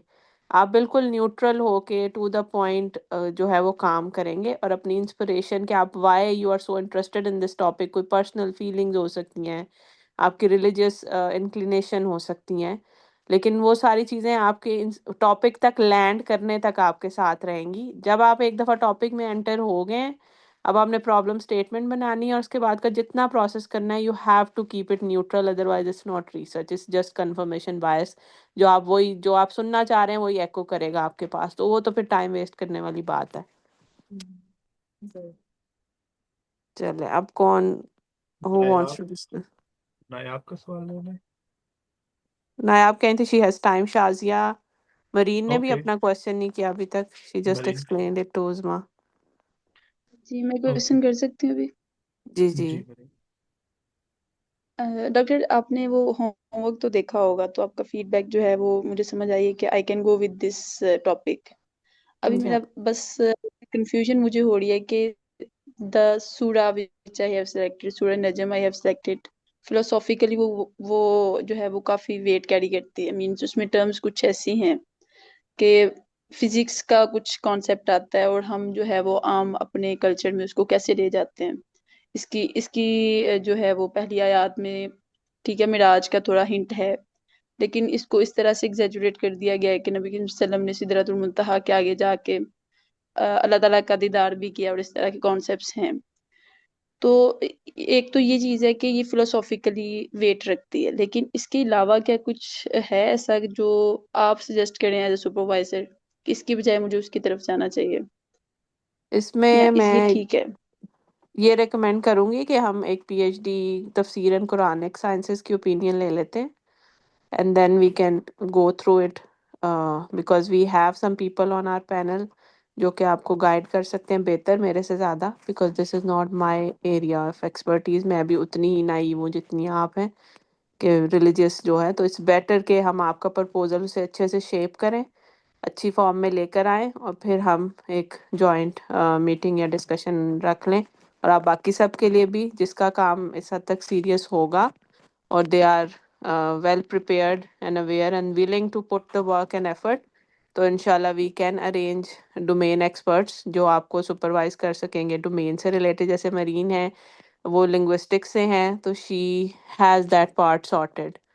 मैं जो हूँ, अगर समवेयर उन्हें डेटा एनालिसिस या रिव्यू या राइटिंग में कुछ इश्यूज होंगे, me and Usama can help because we are not from linguistic. इसी तरह अगर सूरतें सेलेक्ट करनी है तो right supervisor would be from तफसीर एंड कुरानिक साइंसेस, सो हम उनसे collaborate कर सकते हैं। So if you are, it's an open offer for all of you, if you are aware, like you are really trying to do some work, we can uh, find experts जो आपको help करें, and the goal will be to publish a paper। तो फिर हम इसे and तक लेके जाएंगे, then it will not be just this 10 weeks, और उसमें हम सिर्फ ये कि प्रपोजल लिखें, फिर हम पूरा पेपर पब्लिश करने तक रहेंगे साथ और इस काम को करेंगे इंशाल्लाह। तो जी मैं आप मरीन इसको डॉक्यूमेंट करें। आपने मुझे अपना पिछला पेपर भेजा था, मैं उसको देखती हूँ और इसको भी डॉक्यूमेंट करें ताकि मैं आगे भेज सकूँ। And let's ask for opinion from some experts जो कि इसमें जेन्युइनली जिनके पास नॉलेज है इस बारे में। Okay, thank you doctor. अभी मुझे काइंडली बता देंगे कि थर्ड क्लास तक हमने रिसर्च क्वेश्चन तक जो है वो रीच किया, लिटरेचर रिव्यूज का पार्ट नहीं होगा प्रपोजल में। मुझे टाइटल, उसके अलावा कौन कौन सी चीजें हैं जो ऐड करनी है, ताकि मैं उस हिसाब से सब कुछ उसमें डालूं। अभी तो आप जितना, क्योंकि कल की क्लास में हम इंशाल्लाह लिटरेचर रिव्यू कवर करेंगे बेसिक, और आप I think because you have already published so you know the process. So जितना भी आपके पास मटेरियल है like neutral in the sense कि आप ने अभी, क्योंकि हमने वर्सेस नहीं सेलेक्ट की, सो हम सिर्फ अपना आइडिया पिच इन करना चाहते हैं और हम उन्हें जो भी एक्सपर्ट हैं या सुपरवाइजर होंगे उनको हम समझाना चाहते हैं कि हम ये करना चाह रहे हैं। और चूंकि वो लिंग्विस्टिक से, इंग्लिश साइड से नहीं है, तो हम अपना मसला उनको आसानी से बताना चाह रहे हैं। तो आप एक ऐसा डॉक्यूमेंट प्रिपेयर करें जहाँ पे आप अपना पूरा जो मेथोडोलॉजी आपके जहन में है, आप क्या करना चाह रही हैं, वो किसी, जैसे आपने अगर मुझे समझाना है तो ऐसा बंदा जो आपकी फील्ड का नहीं है, तो आप उसको कैसे वो एक्सप्लेन करेंगी। और फिर उसमें सिर्फ जो क्वेश्चन हमने उनसे पूछना है वो हमें सिर्फ ये हेल्प चाहिए कि विच वर्सेस और सूराज जो हैं वो हम पहले गो में टारगेट करें, बाद में हम एक्सटेंड करके और भी कर सकते हैं। तो पहले हम कहाँ से शुरू करें, तो उसके लिए बस आप एक ऐसा प्रपोजल सा बना लें, वो इस फॉर्मेट में ना भी हो तो that's fine. You just need to explain कि आपका क्या आइडिया है, क्या प्रोसेस है, और इसमें ये गैप है और यहाँ पे हमें उनकी हेल्प चाहिए। तो एक टारगेटेड सा डॉक्यूमेंट हो, वो क्विकली देख के तो समझ सके। ओके, शुक्रिया, जज़ाकल्लाह खैर doctor. No problem, just call me full है। आपका ओके नाम थोड़ा डिफिकल्ट है तो मैं इसलिए कह रही हूँ। ओके, चलें जी, शाजिया और Nayab, you guys can pick who wants to discuss first.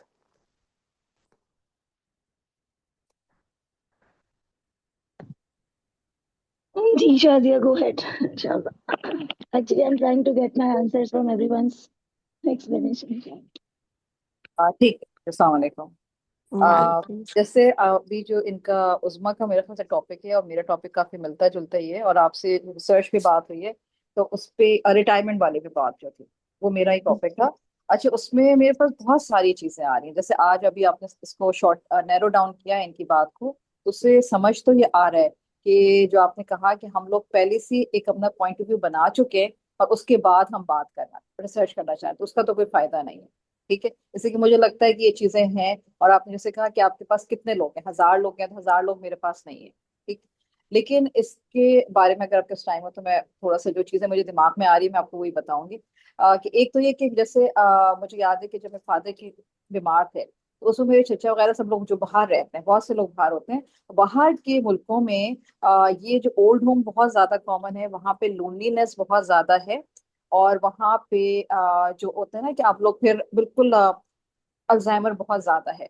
और ये कुछ चीजें हैं जो मैंने अपनी फैमिली में और अपने करीब के लोगों में ऑब्जर्व भी खुद किया, और इतने सालों मतलब हमेशा से बहुत से लोगों को देखा। हमारी फैमिली में सब डॉक्टर ही थे, तो हमारे पास ही लोग आ रहे होते थे, तो हमने बहुत से क्लोजली, मैंने इन लोगों इस तरह के अपने क्लोजली रिलेटिव्स को इस तरह से देखा है कि अल्जाइमर भी देखा है मैंने। उसके बाद जो है, और वो उसके बाद अब डॉक्टर, अब रिसर्च वगैरह चीजें लोगों को जो देखते रहते हैं, उसमें भी आता है कि आप अगर काम करते रहें, तो जैसे तो उसमें आप एक्टिव रहते हैं, आपका दिमाग चलता रहता है। ठीक है, तो फिर आप जो है वो बैठते नहीं हैं। जैसे हमारे ये भी बड़ा अच्छा समझा जाता है कि एक बहू आ गई है तो बहू ने सास को बैठा दिया कि बहू, सास कुछ काम नहीं कर रही है और बहू काम कर रही है, तो उसके बाद क्या होता है, वो जो सास साहिबा है वो बीमार हो जाती है, वो भूलना शुरू कर देती है, वो अल्जाइमर हो जाता है उनको, जबकि आप बहुत ख्याल में कर रहे होते हैं। इस तरह की जो चीजें जो हमारे इस तरह से होते हैं, जो हम लोग आप एक्टिव नहीं रहते हैं बेसिकली। मेरा जो मकसद है वो ये नहीं है कि मैं मुझे ये नहीं कह रही कि मैं सिर्फ वो, हर कोई, बहुत से लोग हैं जो बहुत खुश भी रहते हैं, जब बहुत से लोग नमाज पढ़ने जा रहे हैं तो बिल्कुल ठीक है, जैसे अगर मस्जिद से जुड़ गए। लेकिन कुछ लोग हैं जो सिर्फ ड्रामों में लगे हुए हैं। लेकिन मुझे सिर्फ ये लगता है कि ये लोग के जो इतने प्रोडक्टिव लोग थे, इतने टैलेंटेड लोग थे, इतने दुनिया जिंदगी में इतना काम किया उन्होंने, उसके बाद आके उनका और बच्चों में जो कम्युनिकेशन गैप हो रहा है, और आजकल जो बच्चों में जो मेंटल इश्यूज हो रहे हैं, उसमें क्या मसला हो गया कि उनका, अब हम जाके किसी साइकोलॉजिस्ट के पास जाके थेरेपी कराते हैं और 1 घंटा बात करने के पैसे देते हैं। पहले जमाने में ऐसा कुछ नहीं होता था, आपके अपने लोग होते थे और अपने लोगों से बात करते थे। अब क्या हो गया, कम्युनिकेशन गैप जो हो गया ना, तो आप जो ये अल्फा, ये क्या होता है, होता है ना कि जेंजी और ये और पता नहीं क्या क्या नई नई टर्मिनोलॉजीज आ गई हैं। तो ये सारे जो लोग हैं ना, उनका अपने उनसे कनेक्शन नहीं रहा है। मतलब दुनिया बहुत फास्ट हो चुकी है, सोशल मीडिया बहुत ज्यादा हो गया है, मोबाइल आपके पास इतना कनेक्टेड आप उससे हो गए। तो आप लोगों से आपस में, जैसे मैंने आपको अपने उसमें भी लिखा था कि हम कनेक्टेड जरूर है, लेकिन हमारा कनेक्शन नहीं है। जैसे हम अगर किसी का मैसेज आता है, किसी की बर्थडे का विश है, तो हमने उसको बर्थडे विश कर दिया, लेकिन हमने पर्सनली उसको विश नहीं किया, हमने मुंह से बात नहीं की उससे। कोई उसका एक होता है ना, आपका जो रिलेशनशिप हो, आपका उसका जो करीब जाके बात करना, मिलना, हक करना, तो ये सारी चीजें जिससे आपकी हेल्थ बेहतर होती है, वो चीज नहीं हो पा रही है। मेरा ये सारी चीजें मेरे दिमाग में चल रही हैं, और मैं चाहती हूँ कि उनके लिए कोई प्लेटफॉर्म हो, कोई जगह हो जहाँ पे जैसे मैं हमेशा सोचती हूँ कि इस तरह की जगह बनाओ ओल्ड लोगों के लिए, अपने रिश्तेदारों के लिए, हो या जो भी हो, जिसके लिए भी हो, कि वो लोग जहाँ वहां जाके अपना, उनकी एक अपनी स्पेस हो, और वहां जाके वो खुश रहें। अभी भी आपको खुद पता है, पाकिस्तान में हजारों लोग ऐसे हैं हमारे पास जो अकेले रह गए, सिर्फ या तो पेरेंट्स रह गए खाली, या सिर्फ सिंगल पेरेंट रहे हुए, कोई किसी के फादर रहते हैं, किसी के मदर रहते हैं, और वो अकेले और मासियों पर है। और उनकी जिंदगी जो है ना, वो इतनी, हर किसी की इतनी अच्छी नहीं है, इसलिए कि उनके पास रिसोर्सेज नहीं है, उनके पास इतने वो वेज नहीं है कि जो वो कुछ कर सके। तो ये मेरे दिमाग में है, तो आप मुझे बताएं कि इसमें है किस तरह से आप रिसर्च करने का काम किया जा सकता है। अच्छा, सॉरी कि मैंने इसमें अपनी बात।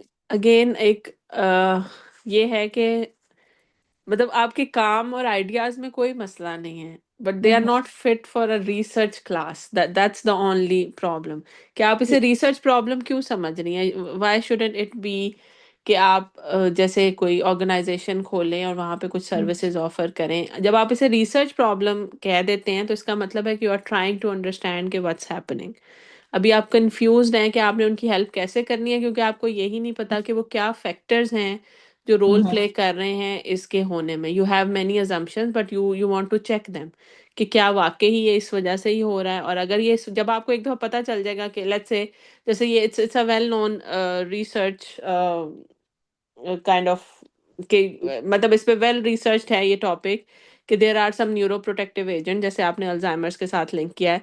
तो हाँ, ब्रेन की जितनी आप यूजेज रखते हैं, आप एजुकेशन में हैं, आप वर्क में हैं, तो ये एक प्रोटेक्शन उसके सेंस में आता है कि आपकी जो ब्रेन एजिंग है उसको स्लो डाउन करता है ये। और ये वेल रिसर्च्ड है, इसमें ये कोई ऐसी बात नहीं है। तो बहुत सारे बिल्कुल। आंसर्स तो शायद आपको लिटरेचर में ऑलरेडी मिल जाएं, बट ठीक है। Now you have to gather them. फिर आपने ये देखना है कि उनमें से कितनी चीजें जो है वो पाकिस्तानी सोसाइटी के लिए ट्रू हैं। हम्म, फिर जब आपको ये पता चल जाएगा कि ये चीजें यहाँ पे इस टाइम, क्योंकि हर चीज हर जगह एप्लीकेबल हो ये जरूरी नहीं होता। हर कल्चर के, हर लैंडस्केप के, हर पॉपुलेशन के, हर जनरेशन के अपने मसाइल हैं। तो पहले तो आपने सिर्फ उन्हें समझना है। तो पहले आपके सारे क्वेश्चन व्हाट के होने चाहिए कि क्या वो ऐसे फैक्टर्स हैं जो अफेक्ट करें। मे बी जैसे आप सारा इस सेंस में सोचिए, मैं आपको एक ये फैक्टर कहती हूँ कि जब तक वो रिटायर नहीं होते maybe they are financially independent, और जब रिटायरमेंट के बाद they are relying on someone else. और चूंकि male identity is strongly linked with finances in Pakistan, तो maybe this is one reason कि वो they are going down health wise and they don't have energy and they don't feel that's affecting them psychologically. तो it's my opinion against yours. आप समझ रही हैं? जब तक हम जी जी। एक्चुअली लोगों को अप्रोच करके वो डाटा गैदर नहीं करेंगे, डाटा खुद से बात नहीं करेगा हमसे कि what exactly are the issues, आप हेल्प डिजाइन नहीं कर सकते। हेल्प तभी डिजाइन होगी जब आपको पता होगा कि हमारी लोकल पॉपुलेशन में ये मसले हैं और इन मसलों की वजह से ये सारा कुछ हो रहा है, तो अब आप इंटरवेंशन प्लान करेंगे। अगेन मैं मेडिकल की एग्जांपल इसलिए देती हूँ कि वो थोड़ा समझना आसान होती है। फॉर एग्जांपल बीपी हाई हो जाता है लोगों का।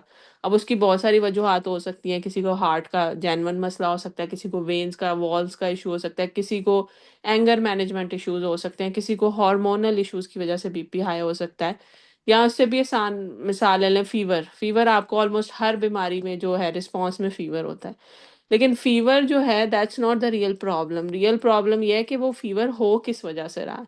फिर जब आपको वो प्रॉब्लम पता होगा तो आप उस हिसाब से मेडिसिन चेंज करेंगे। सही, रूट कॉज पता चलेगी। एग्जैक्टली तो पहला जो आपका सिंपलेस्ट रिसर्च क्वेश्चन होगा आपके केस में भी और उज़मा के केस में भी, it's to identify those causes कि पहले तो ये वाकई ही ऐसा है, और अगर ऐसा है तो क्या ऐसे फैक्टर्स या एलिमेंट्स हैं एट प्ले कि ये ऐसे हो रहा है, और फिर आप डिज़ाइन करेंगे कि अब इसको कैसे रेक्टिफाई किया जाए, क्या इंटरवेंशन हम कर सकते हैं पहले से एडवांस में, क्या इंटरवेंशन हम ऐसी कर सकते हैं जो उस एज से रीच करने से पहले, हम जैसे उज़मा कह रही हैं कि they maybe they should be trained और एजुकेटेड बिफोर टाइम कि ऐसे नहीं करना है, ऐसे इन्वॉल्व करना है, ऐसी एक्टिविटीज अपनानी है, या फिर ये कि जब वो स्टेज में पहुंच गए तो हम उन्हें क्या ट्रीटमेंट्स प्रोवाइड कर सकते हैं। लेकिन ये लेटर स्टेजेस हैं, अभी हम इससे पीछे से काम शुरू करेंगे जहाँ पे रिसर्च आती है। मतलब सबसे पहले आइडेंटिफाई करना है कि ये ऐसा, एग्जैक्टली अगर आपको लग रहा है कि ऐसा क्यों है। जैसे मेरे पास तो एग्जैक्टली 4-5 लोग हैं ना जो मैंने अपने क्लोजली देखा है लोगों को, तो उस पे मैं मुझे तो ये लगता था, और आगे भी लोग जो इसलिए कि जैसे अब 60, एक तो मुझे पहले सवाल ये भी मैंने लिखा था कि 60 ईयर्स भी रिटायरमेंट होनी चाहिए कि नहीं होनी चाहिए। As Islamic point of view से देखा जाए तो रसूलुल्लाह सल्लम ने के जमाने में भी, और रसूलुल्लाह सल्लम भी जो है वो कोई रिटायर नहीं हुआ था। वहां पे कॉन्सेप्ट ही नहीं था हमारा रिटायरमेंट का, कि आप जिंदगी भर काम करते रहते हैं। और बाहर के मुल्कों में भी देखा जाए तो हर जगह कोई काम कर रहा है, 80 साल की उम्र में भी काम कर रहा होता है। हमारे यहाँ क्यों ये चीज होती है कि हमें उसको बस खत्म कर देते हैं एक दिन, वन डे आपको कहा कि बस कल से आपने काम नहीं करना, जो जिंदगी भर काम करता रहता है उसके बाद वो एकदम से उसको स्टॉप कर दिया जाता है। ये चीज जो है ना, मुझे उस पर मुझे हमेशा से अगेन मुझे लगी कैसा। जी। that's a totally separate area of research, और फिर आप you can target either this one or that one, और ये सारे हम्म। अलग अलग, they are full fledge research projects और इन सब पे काम हो सकता है, but you have to start from somewhere very basic without any conclusions, और आप you are just trying to understand कि ऐसा है कि नहीं है, आपने कुछ ऑब्जर्व किए, उसने आपको इंस्पायर किया, now you want tangible proof कि ऐसा ही है, ताकि आप उसके सोल्यूशन बिल्ड कर सके। हम्म। अच्छा, इसमें मैं ठीक एक है। ठीक है। चीज करना चाहूंगा जी। कि हम जिस तरह पहले फ्लैय भी कह रही थी कि हमारे पास इतने पार्टिसिपेंट्स हैं कि नहीं, 500 पार्टिसिपेंट्स हैं, 1000 पार्टिसिपेंट्स हैं। हम्म। अ, हम्म। एक चीज आप ये भी सोच सकते हैं कि अगर आपके पास पार्टिसिपेंट ज्यादा नहीं है, या आपके पास, हम्म। आपको लगता है कि जो प्रॉब्लम आप सोच रहे हैं उसके लिए आपके पास ज्यादा लोग नहीं हैं और थोड़े लोग हैं, तो हम आगे पढ़ेंगे जाके, उसे हम कहते हैं क्वालिटेटिव या क्वांटिटेटिव एनालिसिस। कि ठीक है। हमारे पास अगर लोग ज्यादा ना हो तो फिर हम उनका इंटरव्यू करते हैं पार्टिसिपेंट्स का। हम पार्टिसिपेंट्स से ऐसे सवालात पूछते हैं जो बहुत सब्जेक्टिव होते हैं, जो बहुत एक बंदे के बारे में ज्यादा डिटेल सवालात होते हैं। अगर आपका लगता है कि आपका रिसर्च क्वेश्चन ऐसा है जिसके ज़्यादा पार्टिसिपेंट्स अवेलेबल नहीं हैं, तो आप अपनी जो हम्म। डायरेक्शन है या अपना जो डेटा है वो ऐसे भी गैदर कर सकते हैं, ऐसे लोगों से गैदर कर सकते हैं कि जिनसे आप बड़ा क्लोज्ड ऑफ किस्म का इंटरव्यू कर सकते हैं, या उनसे क्लोज्ड ऑफ किस्म की इंफॉर्मेशन हासिल कर सकते हैं। तो हम उसको उस डोमेन में भी आगे ले जा सकते हैं। तो आप कहने का मकसद ये था कि ज़रूरी नहीं कि अगर हमारे पास डेटा ज़्यादा लोग नहीं हैं तो हम जी उस जी। रिसर्च क्वेश्चन के बारे में कोई कुछ भी आउटकम नहीं निकाल सकते, या उसके बारे में कोई जवाब नहीं ढूंढ सकते। ठीक है। अच्छा, मैंने एक और टॉपिक लिखा हुआ था, अगर आप मुझे सजेस्ट करते कि ये तो बहुत बड़ा, सच में बात करते करते लग रहा है तो बहुत ज्यादा बड़ा टॉपिक भी होता जा रहा है, और बहुत अभी आपको समझ ही नहीं आ रहा है कि किस डायरेक्शन में जाना है। तो एक और भी था, वो मैं बता सकती हूँ अगर एक और जो मैंने सोचा था। जी बता सकती हैं, लेकिन आपका जो टॉपिक है उसमें पहली चीज़ तो जिस तरह उज़मा को बताया था कि पहली चीज़ तो ये इन्वेस्टिगेट करना है कि ऐसा है भी कि नहीं जो हम सोच रहे हैं, या जी जो आपको लगता है कि जो रिटायरमेंट के बाद मर्द या हजरात जो हैं वो ये फील जी करते जी। हैं, हम्म। इसको सही या गलत साबित करना ही आपका पहला क्वेश्चन बन जाएगा।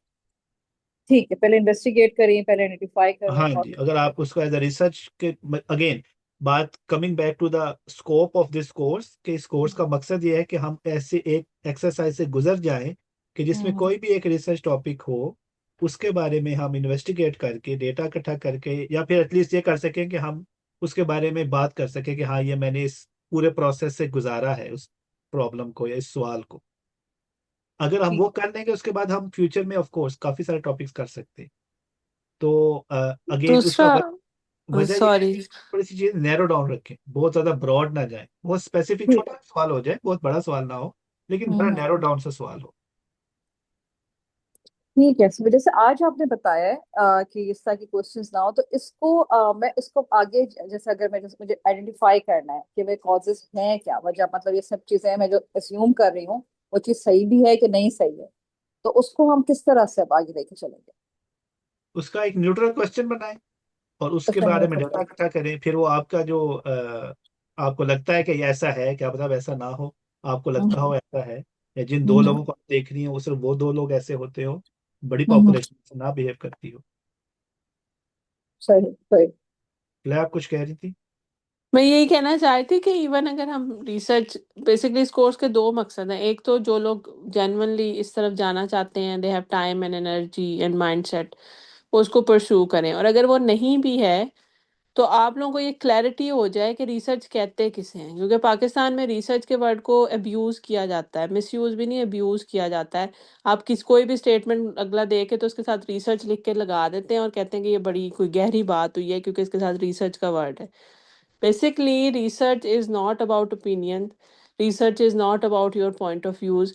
कि मैंने ये रिसर्च की है, इसको इसको रिसर्च करना नहीं कहते। तो अगर आप इस कोर्स से ख़त्म होने के बाद जब आप दूसरों को सुने और आप उनकी सिर्फ यही बात पकड़ सकें कि जब ये रिसर्च क्लेम कर रहा है, इसने इसको बैक नहीं किया, इसने कोई डाटा नहीं बताया कि ये किन लोगों पे रिसर्च हुई, क्या सर्कमस्टेंसेस थे, और ये इसको पूरी दुनिया पे लागू करने की कोशिश कर रहा है, तो हमारे लिए ये भी एक अकम्पलिशमेंट होगी। तो जो कोर्स के गोल हैं, they are very we want it high paced, quick, कि ये ना हो कि हम सदियां सदियां पढ़ते ही रहें। And the goals are very targeted. Students who have this energy, mindset and understanding, we want to help them कि वो पॉलिश करें और अपने रिसर्च पेपर निकालें। And otherwise, if you are someone who have never done something like this is confusing, या आपको नहीं समझ आ रही, तो जब आप इस एक्सरसाइज से गुजर रहे हैं, it will help you understand कि दूसरे लोग जब आर्गुमेंट करते हैं, पब्लिक स्पीकिंग में आते हैं, स्पेशली पाकिस्तान के लैंडस्केप में, वो किस तरह रिसर्च के वर्ड को अब्यूज कर रहे होते हैं और आपने उस उनकी बात को कितनी इंपॉर्टेंस देनी है। तो अगर आप सिर्फ इतना भी अंडरस्टैंड कर रहे हैं तो that's you are meeting the learning outcomes for these 10 weeks, 10 lectures इंशाल्लाह। वैसे ये तो हो चुका है, ये तो आप लोगों ने जितना 2 लेक्चर से ही मुझे समझ आ गया कि रिसर्च होता क्या है, इतनी क्लैरिटी तो जरूर आपने दे चुके हैं आप दोनों माशाल्लाह से। तो वो तो अकम्प्लिश कर लिया अल्हम्दुलिल्लाह। आपने अल्हम्दुलिल्लाह, अपना मकसद तो आपका पूरा हो गया अल्हम्दुलिल्लाह। और मेरा भी आने का दरी मकसद ये था कि मुझे मुझे नहीं पता मैं कभी रिसर्च कर पाऊंगी कि नहीं, लेकिन हाँ ये जरूर था कि मुझे पता चले कि होता है क्या, रिसर्च से हम हमेशा डरते रहे हमेशा। तो जज़ाकल्लाह खैरन कसीरा। अस्सलाम वालेकुम। याकुम जी, नायाब अब आप ही रह गई हैं। नायाब और आयशा, आयशा ने मैसेज काफी देर से किया हुआ है। जी दीदी आयशा से पहले सुन लेते हैं ठीक। आयशा, आपका जो टॉपिक है ना, अगेन उसमें भी जो उज़्मा और शाजिया वाला, जो उसमें मैं फ्लॉ तो नहीं कहूंगा, लेकिन उसमें जो जिस तरह टॉपिक डिफाइन करना है, मिसाल के तौर पे आपने कहा था कि होम स्कूलिंग जो है वो, पहले आपका क्या क्वेश्चन था कि होम स्कूलिंग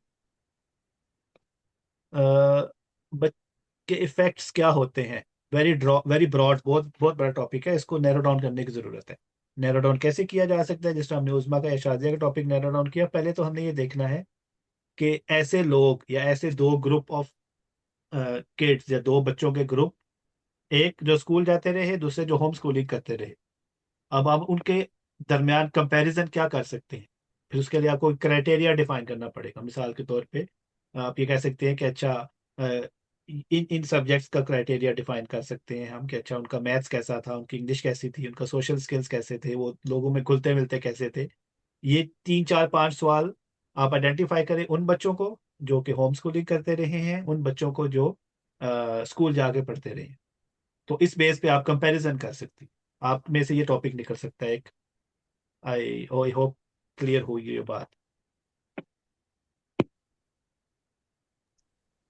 पता जी नहीं अच्छा ठीक है। है, मैं इसको और नैरो डाउन करूंगी जी कि बेसिकली हाँ जी। ज्यादातर तो मेरा यही है कि मैं ये क्लियर रिजल्ट यानी कि निकालना चाहती हूँ टॉपिक को लेके कि बच्चों को होम स्कूलिंग करवाई जाए या ये जो पाकिस्तान का स्कूलिंग सिस्टम है ये, अब इसको मैं आप कह रहे हैं कि मजीद छोटा करूं और इसमें से कोई एक टॉपिक और निकालूं, जैसे कि आपने होम स्कूलिंग का कह दिया कि मैं बच्चों का कंपैरिजन कर लूं जो बच्चे स्कूल में जाते हैं और जो होम स्कूलिंग में पढ़ते हैं, फिर उन पे फिर अलग अलग रिसर्च कर लूं, ऐसे। बेसिकली जो आज हमने देखा ना कि ऑब्जेक्टिव्स होने में आपका एम क्या है कि कंपैरिजन करके देखना कि होम स्कूलिंग करनी चाहिए कि नहीं करनी चाहिए।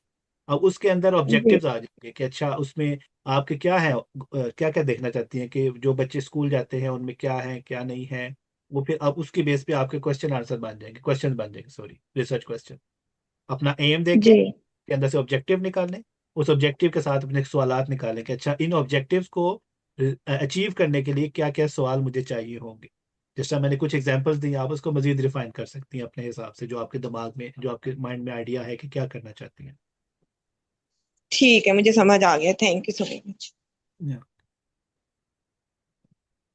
जी नायाब। जी औज़ुबिल्लाह। अच्छा, मैंने आप मतलब जब मैंने इसको ज्वाइन भी किया ना, तो मेरे जहन में एक चीज़ थी कि मैं उसको इस पूरे प्रोसेस से गुजारूंगी जो भी हम लोग साथ करेंगे, तो मैं भी आई गेट टू नो कि क्या सही तरीकाकार होना चाहिए किसी भी चीज़ के बारे में रिसर्च करने पर। तो ये बात बड़ी बड़ी दुरुस्त आइडेंटिफाई की है फुले आपने कि एक पहले से कोई हमारे ओपिनियन या आइडिया होता है और फिर उस पे बेस करके हम मतलब हम जब वो आइडिया ऑलरेडी हमारे जहन में है तो फिर हम एक्चुअली रिसर्च क्या कर रहे हैं। तो कीपिंग दैट इन माइंड, या शायद आपकी पहली क्लास के बाद ही मुझे ये तो समझ आ गया कि I have to do the process very objectively. सही। तो मैंने बड़ी कोशिश की कि वो जो मैं मतलब स्टेटमेंट लिखूं उसमें मेरा अपना ओपिनियन नहीं होना चाहिए। लेकिन स्टिल आपने भी अभी भी उसमें यानी ये चीज़ महसूस की है, तो अगर आप मुझे हेल्प करें या कि मैं उसको यानी मज़ीद इस तरह से लिख सकूं, फॉर एग्जांपल, या कि यानी वो कौन-सी ऐसी जगह है जिसको आप पिन पॉइंट करके मुझे बताइए कि this is something which is reflecting my own opinion and it's not neutral. Sorry, I have to bear with my bad throat. Sorry. अच्छा सॉरी, मैं आपका डॉक्यूमेंट 1 मिनट खोल लूं मैं भी वही जी क्योंकि खोल जी मैंने बस जहन में बनाई हुई थी ओपिनियन, मुझे एग्जैक्टली आपका क्वेश्चन दोबारा रीड करना पड़ेगा। जी, मैंने बड़ी कोशिश की कि मैं उसको इस तरह फ्रेम करूं कि it should not have any flavor of my own idea. सही। तो अब ब्रॉडर टॉपिक तो मेरे जहन में नहीं, यही था आपने कि काफी अच्छा लिखा हुआ था और ये तो हमने डिस्कस भी आज ही किया है ना, तो ओवरऑल ये हाँ जी, वाला। आपका टॉपिक काफी रिसर्चेबल है। उसमें थोड़ा बहुत गैप अगर हम कुछ देखें तो ये देख सकते हैं कि अ, जी आपने एक ओपिनियन सा बना हुआ है कि डिफर करते हैं वो, या ओपिनियन से बना हुआ है कि उसमें जो मॉडर्न जो कॉन्टेक्स्ट है वो उसमें कोई फ्लॉ ऑलरेडी है। हमने ये ओपिनियन नहीं बनाना, हम नहीं, हम कैसे पहले ये चीज़ साबित करेंगे कि हाँ वाकई ही मॉडर्न में जो इंटरप्रिटेशन है उनमें फ्लॉ है। फिर हम उस ओके। चीज़ को कंपेयर करेंगे। हम ये नहीं कह सकते करंटली राइट अवे, हम ये जब तक हमारे पास रिसर्च की बेस पे हम इस चीज़ का जवाब ना निकाल लें तब तक हम ये चीज़ नहीं कहें। तो इंस्टेड ऑफ सेइंग कि मतलब आई यानी जैसे आप अगर थोड़ा सा मेरा डॉक्यूमेंट खोला हो तो मैंने कहा an examination of how contemporary feminist definitions. अब मैंने कंटेम्प्रेरी में भी एक स्पेसिफिक चूज किया क्योंकि आपने कहा कि हमें उसको जितना स्पेसिफिक हो उतना स्पेसिफिक रखना है। ठीक। तो अगर मैं सिर्फ ये स्टडी कर रही हूँ कि कवाम की जो डेफिनेशन है, ठीक है, उसकी फेमिनिस्ट इंटरप्रिटेशन और उसकी जो क्लासिकल इंटरप्रिटेशन है, ठीक है, जो भी तफासीर में हमें मिलती है, उसमें क्या डिफरेंस है। तो इसको मैं किस तरह लिखूं, मतलब मैं ये लिखूं कि क्या कोई डिफरेंस है या नहीं है, इज देयर एनी डिफरेंस, यानी शैल आई। नहीं, अगर आप सिर्फ डिफरेंस लिख रही हैं देन इट्स फाइन। आप ओके। इसको अगर सिर्फ ये लिखें कि what's the difference between the traditional, और ट्रेडिशनल को भी आपको स्पेसिफिक, इस आपने कवाम तो स्पेसिफिक किया है लेकिन ट्रेडिशनल आप किसको कहती हैं, क्योंकि क्लासिकल अगर या ट्रेडिशनल तफसीर अगर आप बोलें तो काफ़ी सारी तफासीर आ जाती हैं। यानी कोई एरा डिफाइन कर दिया जाए यहाँ पर। हाँ एरा जी, डिफाइन कर दिया तो जाए, इसमें आप हाँ जी बिल्कुल। तो ओके, आप ये सही कहें कि सही। What's the difference between that era and this, मतलब मॉडर्न को भी सॉरी एक एरा दे ओके। दें और उनको भी, और आप बस ओपन एंडेड रखें कि क्या डिफरेंस है। हमें नहीं पता कि वो डिफरेंस अच्छा है या बुरा है या पॉजिटिव है है भी या या नहीं है, नेगेटिव ऑफ है, कोर्स। जी जी। एग्जैक्टली है भी कि नहीं है। वी जस्ट वांट टू सही सी है। Difference, that's a neutral question.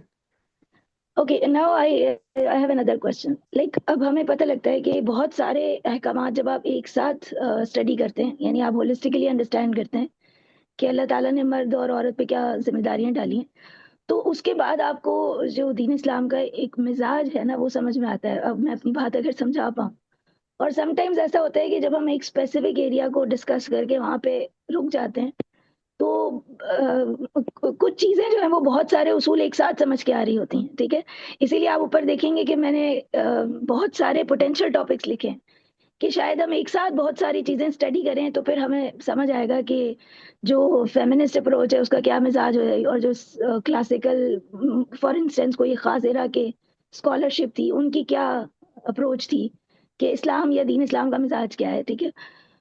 तो मैं इस पर मजीद और सोच रही थी, तो मुझे मतलब मैंने नोट किया है या मेरा ख्याल है कि एक्चुअली होता ये है कि जो क्लासिकल मतलब स्कॉलर्स हैं उनका इंटरप्रेट करने का के जो असूल हैं, ठीक है, वो मुख्तलिफ हैं उनसे कि जो अभी अ, हमारे पास कंटेम्प्रेरी स्कॉलर्स हैं और वो इवेलुएट करते हैं किसी भी आयत को उसके, जैसे जो क्लासिकल स्कॉलर्स हैं वो बिल्कुल नस या हुक्म देखते हैं और मतलब उस तरह है। फिर आप देखेंगे एक ग्रुप ऑफ स्कॉलर्स को जो कि कॉन्टेक्स्ट के बेसिस पर और इस तरह से कोई नतीजा निकालते हैं, ठीक। फिर आप अभी रिसेंट अगर आप कोई चीज़ देखें तो हर चीज़ बहुत ज़्यादा क्रिटिकल थिंकिंग की बेस पे है, यानी there are I don't want use the terms wrongly, but यानी जस्ट टेलिंग यू कि वो अहकामात या नस जो कि हमें समझ में ना आ रही हूँ, ठीक है, हम उन पर भी अपनी मतलब अपनी अकल समझ इस्तेमाल करते हैं। तो मैं सोच रही थी कि शायद हमें रिसर्च इस चीज़ पर करना चाहिए कि what is the difference in methodology of interpreting the whatever literature यानी we get from Quran and Hadith, ठीक है। तो बिल्कुल। हमारा इंटरप्रेट करने का तरीका किस तरह मुख्तलिफ है, यानी कंटेम्प्रेरी का और क्लासिकल स्कॉलरशिप का। तो इज दैट अ मोर यानी और is it too broad? No, it's specific, आपको काम करना पड़ेगा। मैंने इससे मिलता जुलता एक सीरा में एक पेपर पढ़ा था कि डिफरेंट एरा में जो सीरा लिखी गई उसमें क्या जी फर्क था, क्या सेंटिमेंट, क्या इमोशन ज्यादा हाईलाइटेड थे। और it was very interesting read कि जब शुरू के उन्होंने उनको 4-5 उसमें डिवाइड किया था, इरा की विंडोज बेसिकली बनाई और फिर उसमें जो टेक्स्ट था उसको एनालाइज किया।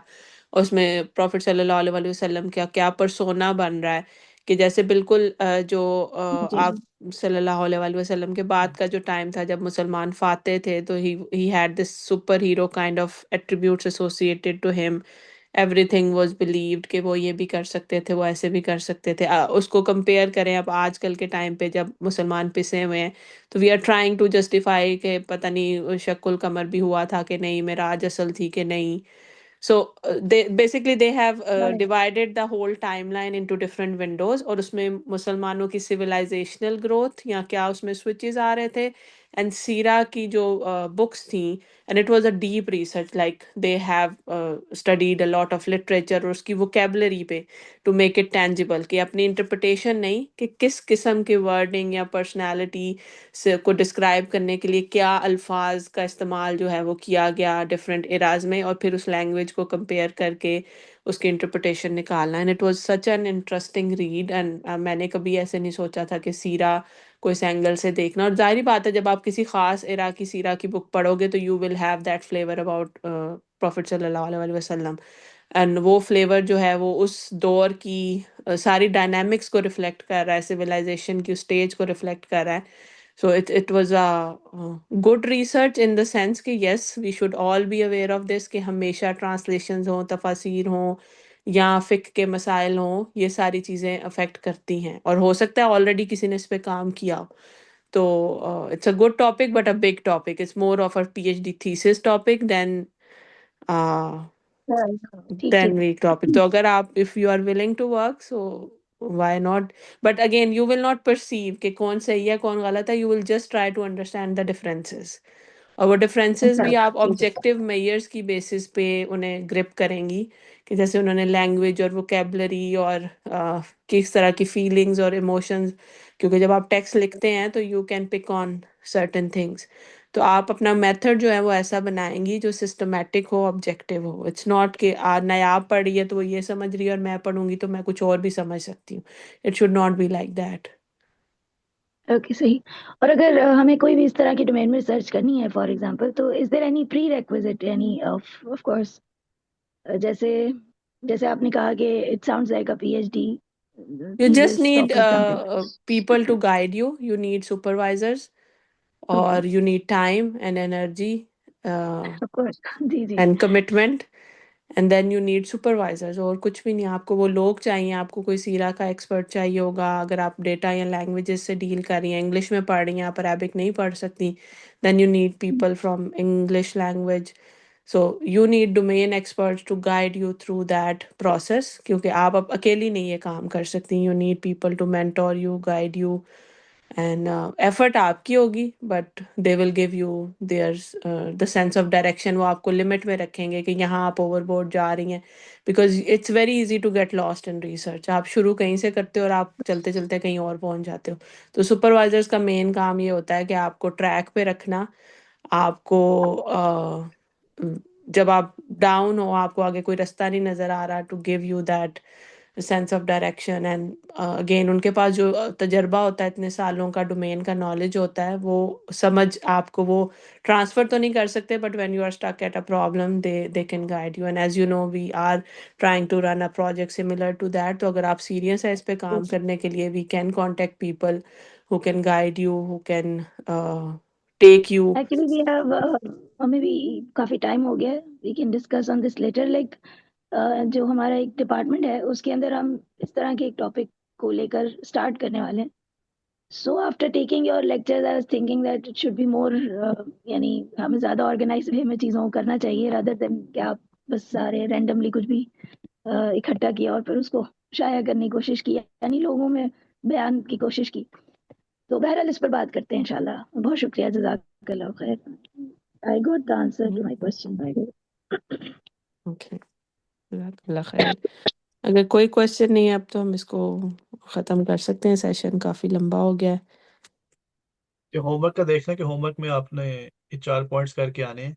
प्रॉब्लम स्टेटमेंट, एम और ऑब्जेक्टिव्स, उसके बाद अपना 3 से 4 न्यूट्रल क्वेश्चंस। और कुछ कीवर्ड्स भी आइडेंटिफाई करने थे। ओह हाँ जी, 5 keywords as well I think, या 4 कीवर्ड्स। तो अभी आपका क्वेश्चन है? कीवर्ड्स बेसिकली ये हैं कि आपका जो टॉपिक है उसमें से आप, जैसे अगर आप कर रहे हैं कि आपने स्कॉलर्स और फ़िक़्ह में या तफ़सीर में जो है उनको कंपेयर करना है, तो तफ़सीर इज़ अ कीवर्ड, इसी तरह स्कॉलर या different eras can be a keyword. तो आपके जो मेन टारगेटेड वर्ड या जिसकी आप हेडिंग्स एक तरह से बना सकते हैं, या वो हम ये कीवर्ड यूज़ करेंगे लिटरेचर सर्च करने के लिए कि कौन से ऐसे इस सेम टॉपिक पे किन लोगों ने पहले से काम किया हुआ है और उनकी क्या अब तक की फाइंडिंग्स हैं। हो सकता है हमें जो हम सवाल पूछ रहे हैं वो पहले ही जवाब मिल जाए, then we don't need to do anything. और अगर हमने देखा और हमें जवाब नहीं मिला तो फिर हम गैप आइडेंटिफाई करेंगे कि उन्होंने अभी तक जो काम किया हुआ है वो ये काम उन्होंने कर लिया है, और यहाँ पे मसला है और यहाँ पे मैं टेक ओवर करूँगी या करूँगा और मैं इस काम को आगे बढ़ाऊँगी। तो that would be our next class इंशाल्लाह। तो उससे पहले आपने रफली अपने कुछ कीवर्ड सोच के आने हैं, ताकि जब हम कल सर्चिंग करें और पेपर्स खोलें और उसको अंडरस्टैंड करने की कोशिश करें तो आपको आसानी हो। जी, सो अभी आपका कोई क्वेश्चन है? क्वेश्चन नहीं है, मगर मैंने मेंशन करना था ये कि मैं इसमें बहुत सीरियस हूँ. मैं फ्यू इयर्स में, मेरा पहले भी बहुत शौक था रिसर्च करने का जवानी में. फिर मैं टीचिंग लाइन में अल्हम्दुलिल्लाह आ गई, एक्सपीरियंस है, तो मैं इसको पीएचडी थीसिस में जाना चाहती हूँ. तो मुझे अगर आपका कॉन्टैक्ट है तो मैं बहुत खुश होंगी इस चीज़ में. कोई रिसर्चर हो इसमें, एक्सपर्ट हो जो मेरे टॉपिक में, जैसे मैं फिजिक्स की हूँ, इलेक्ट्रोमैग्नेटिक रेडिएशंस या वाईफाई इसमें आ रहा है उस प्रोसेस बनने में, तो मैं इसको लेके चलना चाहूँगी. कुछ सालों में मैं पीएचडी ज्वाइन करना चाहूँगी इंशाल्लाह ऑफिशियली. तो उससे पहले अगर मेरे अपने आइडियाज़ पॉलिश हो जाएँ तो मैं बहुत ग्रेटफुल होंगी आपके लिए. ओके सोबिया, मैं देखती हूँ कि I think we have someone in Al Azhar, maybe Nayab can be more helpful in that sense. Otherwise मैं I know some people from engineering side. So आपकी फील्ड उससे भी ओवरलैप करती है, not physics physics but engineering के जो disciplines हैं, because you are talking about EM, तो उसमें भी ओवरलैप करेगी. लेकिन आपको पहले एक ऐसा डॉक्यूमेंट बनाना पड़ेगा जो हम दूसरों को प्रेजेंट कर सकें, because when we are approaching externals we need to be very systematic and very polished in the sense कि वो हमें टाइम देने को तैयार हो जाएं। तो पहले हम अपने तौर पे काम करेंगे, ये जो 10 लेक्चर्स हैं इसमें हम इसको रिफाइन करेंगे, शेप करेंगे। अभी आपके जहन में 3-4 डिफरेंट डायरेक्शंस और टॉपिक्स हैं, आप इसको जी नैरो डाउन करें, इसको पॉलिश करें जो हम सीख रहे हैं।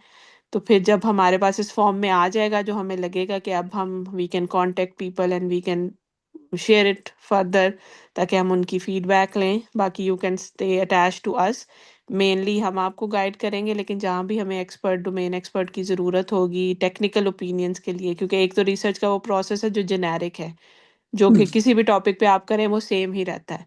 Then there is that process जहाँ पे आपको एक्सपर्ट्स की ज़रूरत होती है, तो उसके लिए फिर हम लोगों को इंगेज करेंगे, क्योंकि ऑफ कोर्स हम किसी को like we can only ask for their opinion and time, और वो बिजी लोग जितना भी हमें टाइम देंगे we have to use that. But इंशाल्लाह I think we can come up with some people जो आपको इस पे गाइड कर सकते हैं। बट पहले हमने अपनी काम की क्वालिटी इम्प्रूव करनी है, ताकि हम उसको बिल्कुल प्रेजेंटेबल बनाएं और इसको आगे शेयर करें। सो आई और keep you in mind. Marine ने अभी तक शो किया बट है।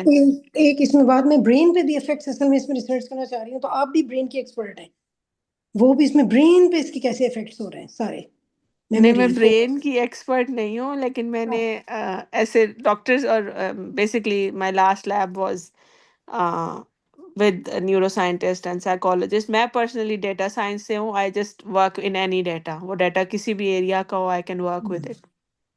जी, तो यानी तो फिर कोई ब्रेन का भी एक्सपर्ट हो शामिल मुझे गाइड करने इंशाल्लाह अभी हम के एक लिए, तरफ जाते हैं उस ना, पे एक भी डायरेक्शन देखते हैं। तो क्योंकि ब्रेन में आपको, ब्रेन रिसर्च में अगर आप डेटा गैदरिंग पे चली जाएंगी तो आपको ब्रेन इमेजेस और ब्रेन स्कैन्स और आईक्यू टेस्ट और इस तरह की चीज़ों पे जाना पड़ेगा। So let's start from something. Again it can be a project that can go on for 3-4-5 years, even maybe later हम दोबारा ये सेशन रन करें, जी आप ये सेशन जी रन करें और लोग आपको ज्वाइन करें, तो वी कैन कीप डूइंग। लोग एक एक टॉपिक पे पूरी पूरी जिंदगी गुजार देते हैं, but that should not be the first one should be very directed in the sense कि हमें पता हो कि हम ये चाह रहे हैं, जी ताकि पहला जब आपका पेपर निकल जाए तो आप एक प्रोसेस से गुजर जाते हैं and then you can keep going, no one is stopping you from that. But अगर हम पहले में ही हम कहेंगे ये भी हमने करना है, ये भी करना है, ये भी करना है, तो first thing you need to sort yourself out in that sense that what is that one particular direction which is easy, in that sense कि आप शुरू से एंड तक सारा कुछ लेके चल सकें उसमें, और आराम से उसमें ज़्यादा लिमिटेशन ना हो हार्डवेयर की सेंस में कि आपको ब्रेन स्कैन्स चाहिए, आपको डॉक्टरों से रब्ता करना है, आपको ऐसे सब्जेक्ट्स चाहिए जो स्कैन कराने के लिए तैयार हों। So that would be a target that would need more funding, more resources, and it's not feasible at this point. I hope आपको मेरी बात समझ में आ रही है।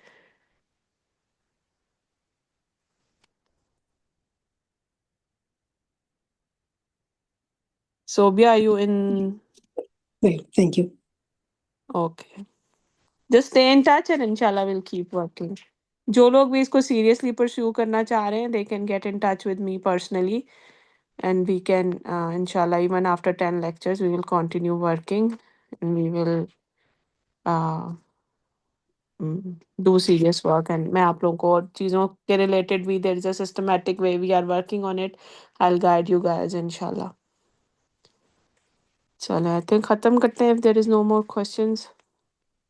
Yeah, I think that's all. Okay, everyone, इंशाल्लाह जज़ाकल्लाह खैर। सबके टाइम के जज़ाकल्लाह खैर, शुक्रिया। इंशाल्लाह कल मिलते हैं नेक्स्ट लेक्चर से पहले। काइंडली ये जो चेकलिस्ट है मैं लेक्चर इंशाल्लाह कोशिश करूँ शेयर कर दूँ आप लोगों से, हम शेयर कर दें, और ये अपनी टू डू लिस्ट करके आइएगा नेक्स्ट लेक्चर से पहले। जज़ाकल्लाह खैर, अस्सलाम वालेकुम। वालेकुम अस्सलाम।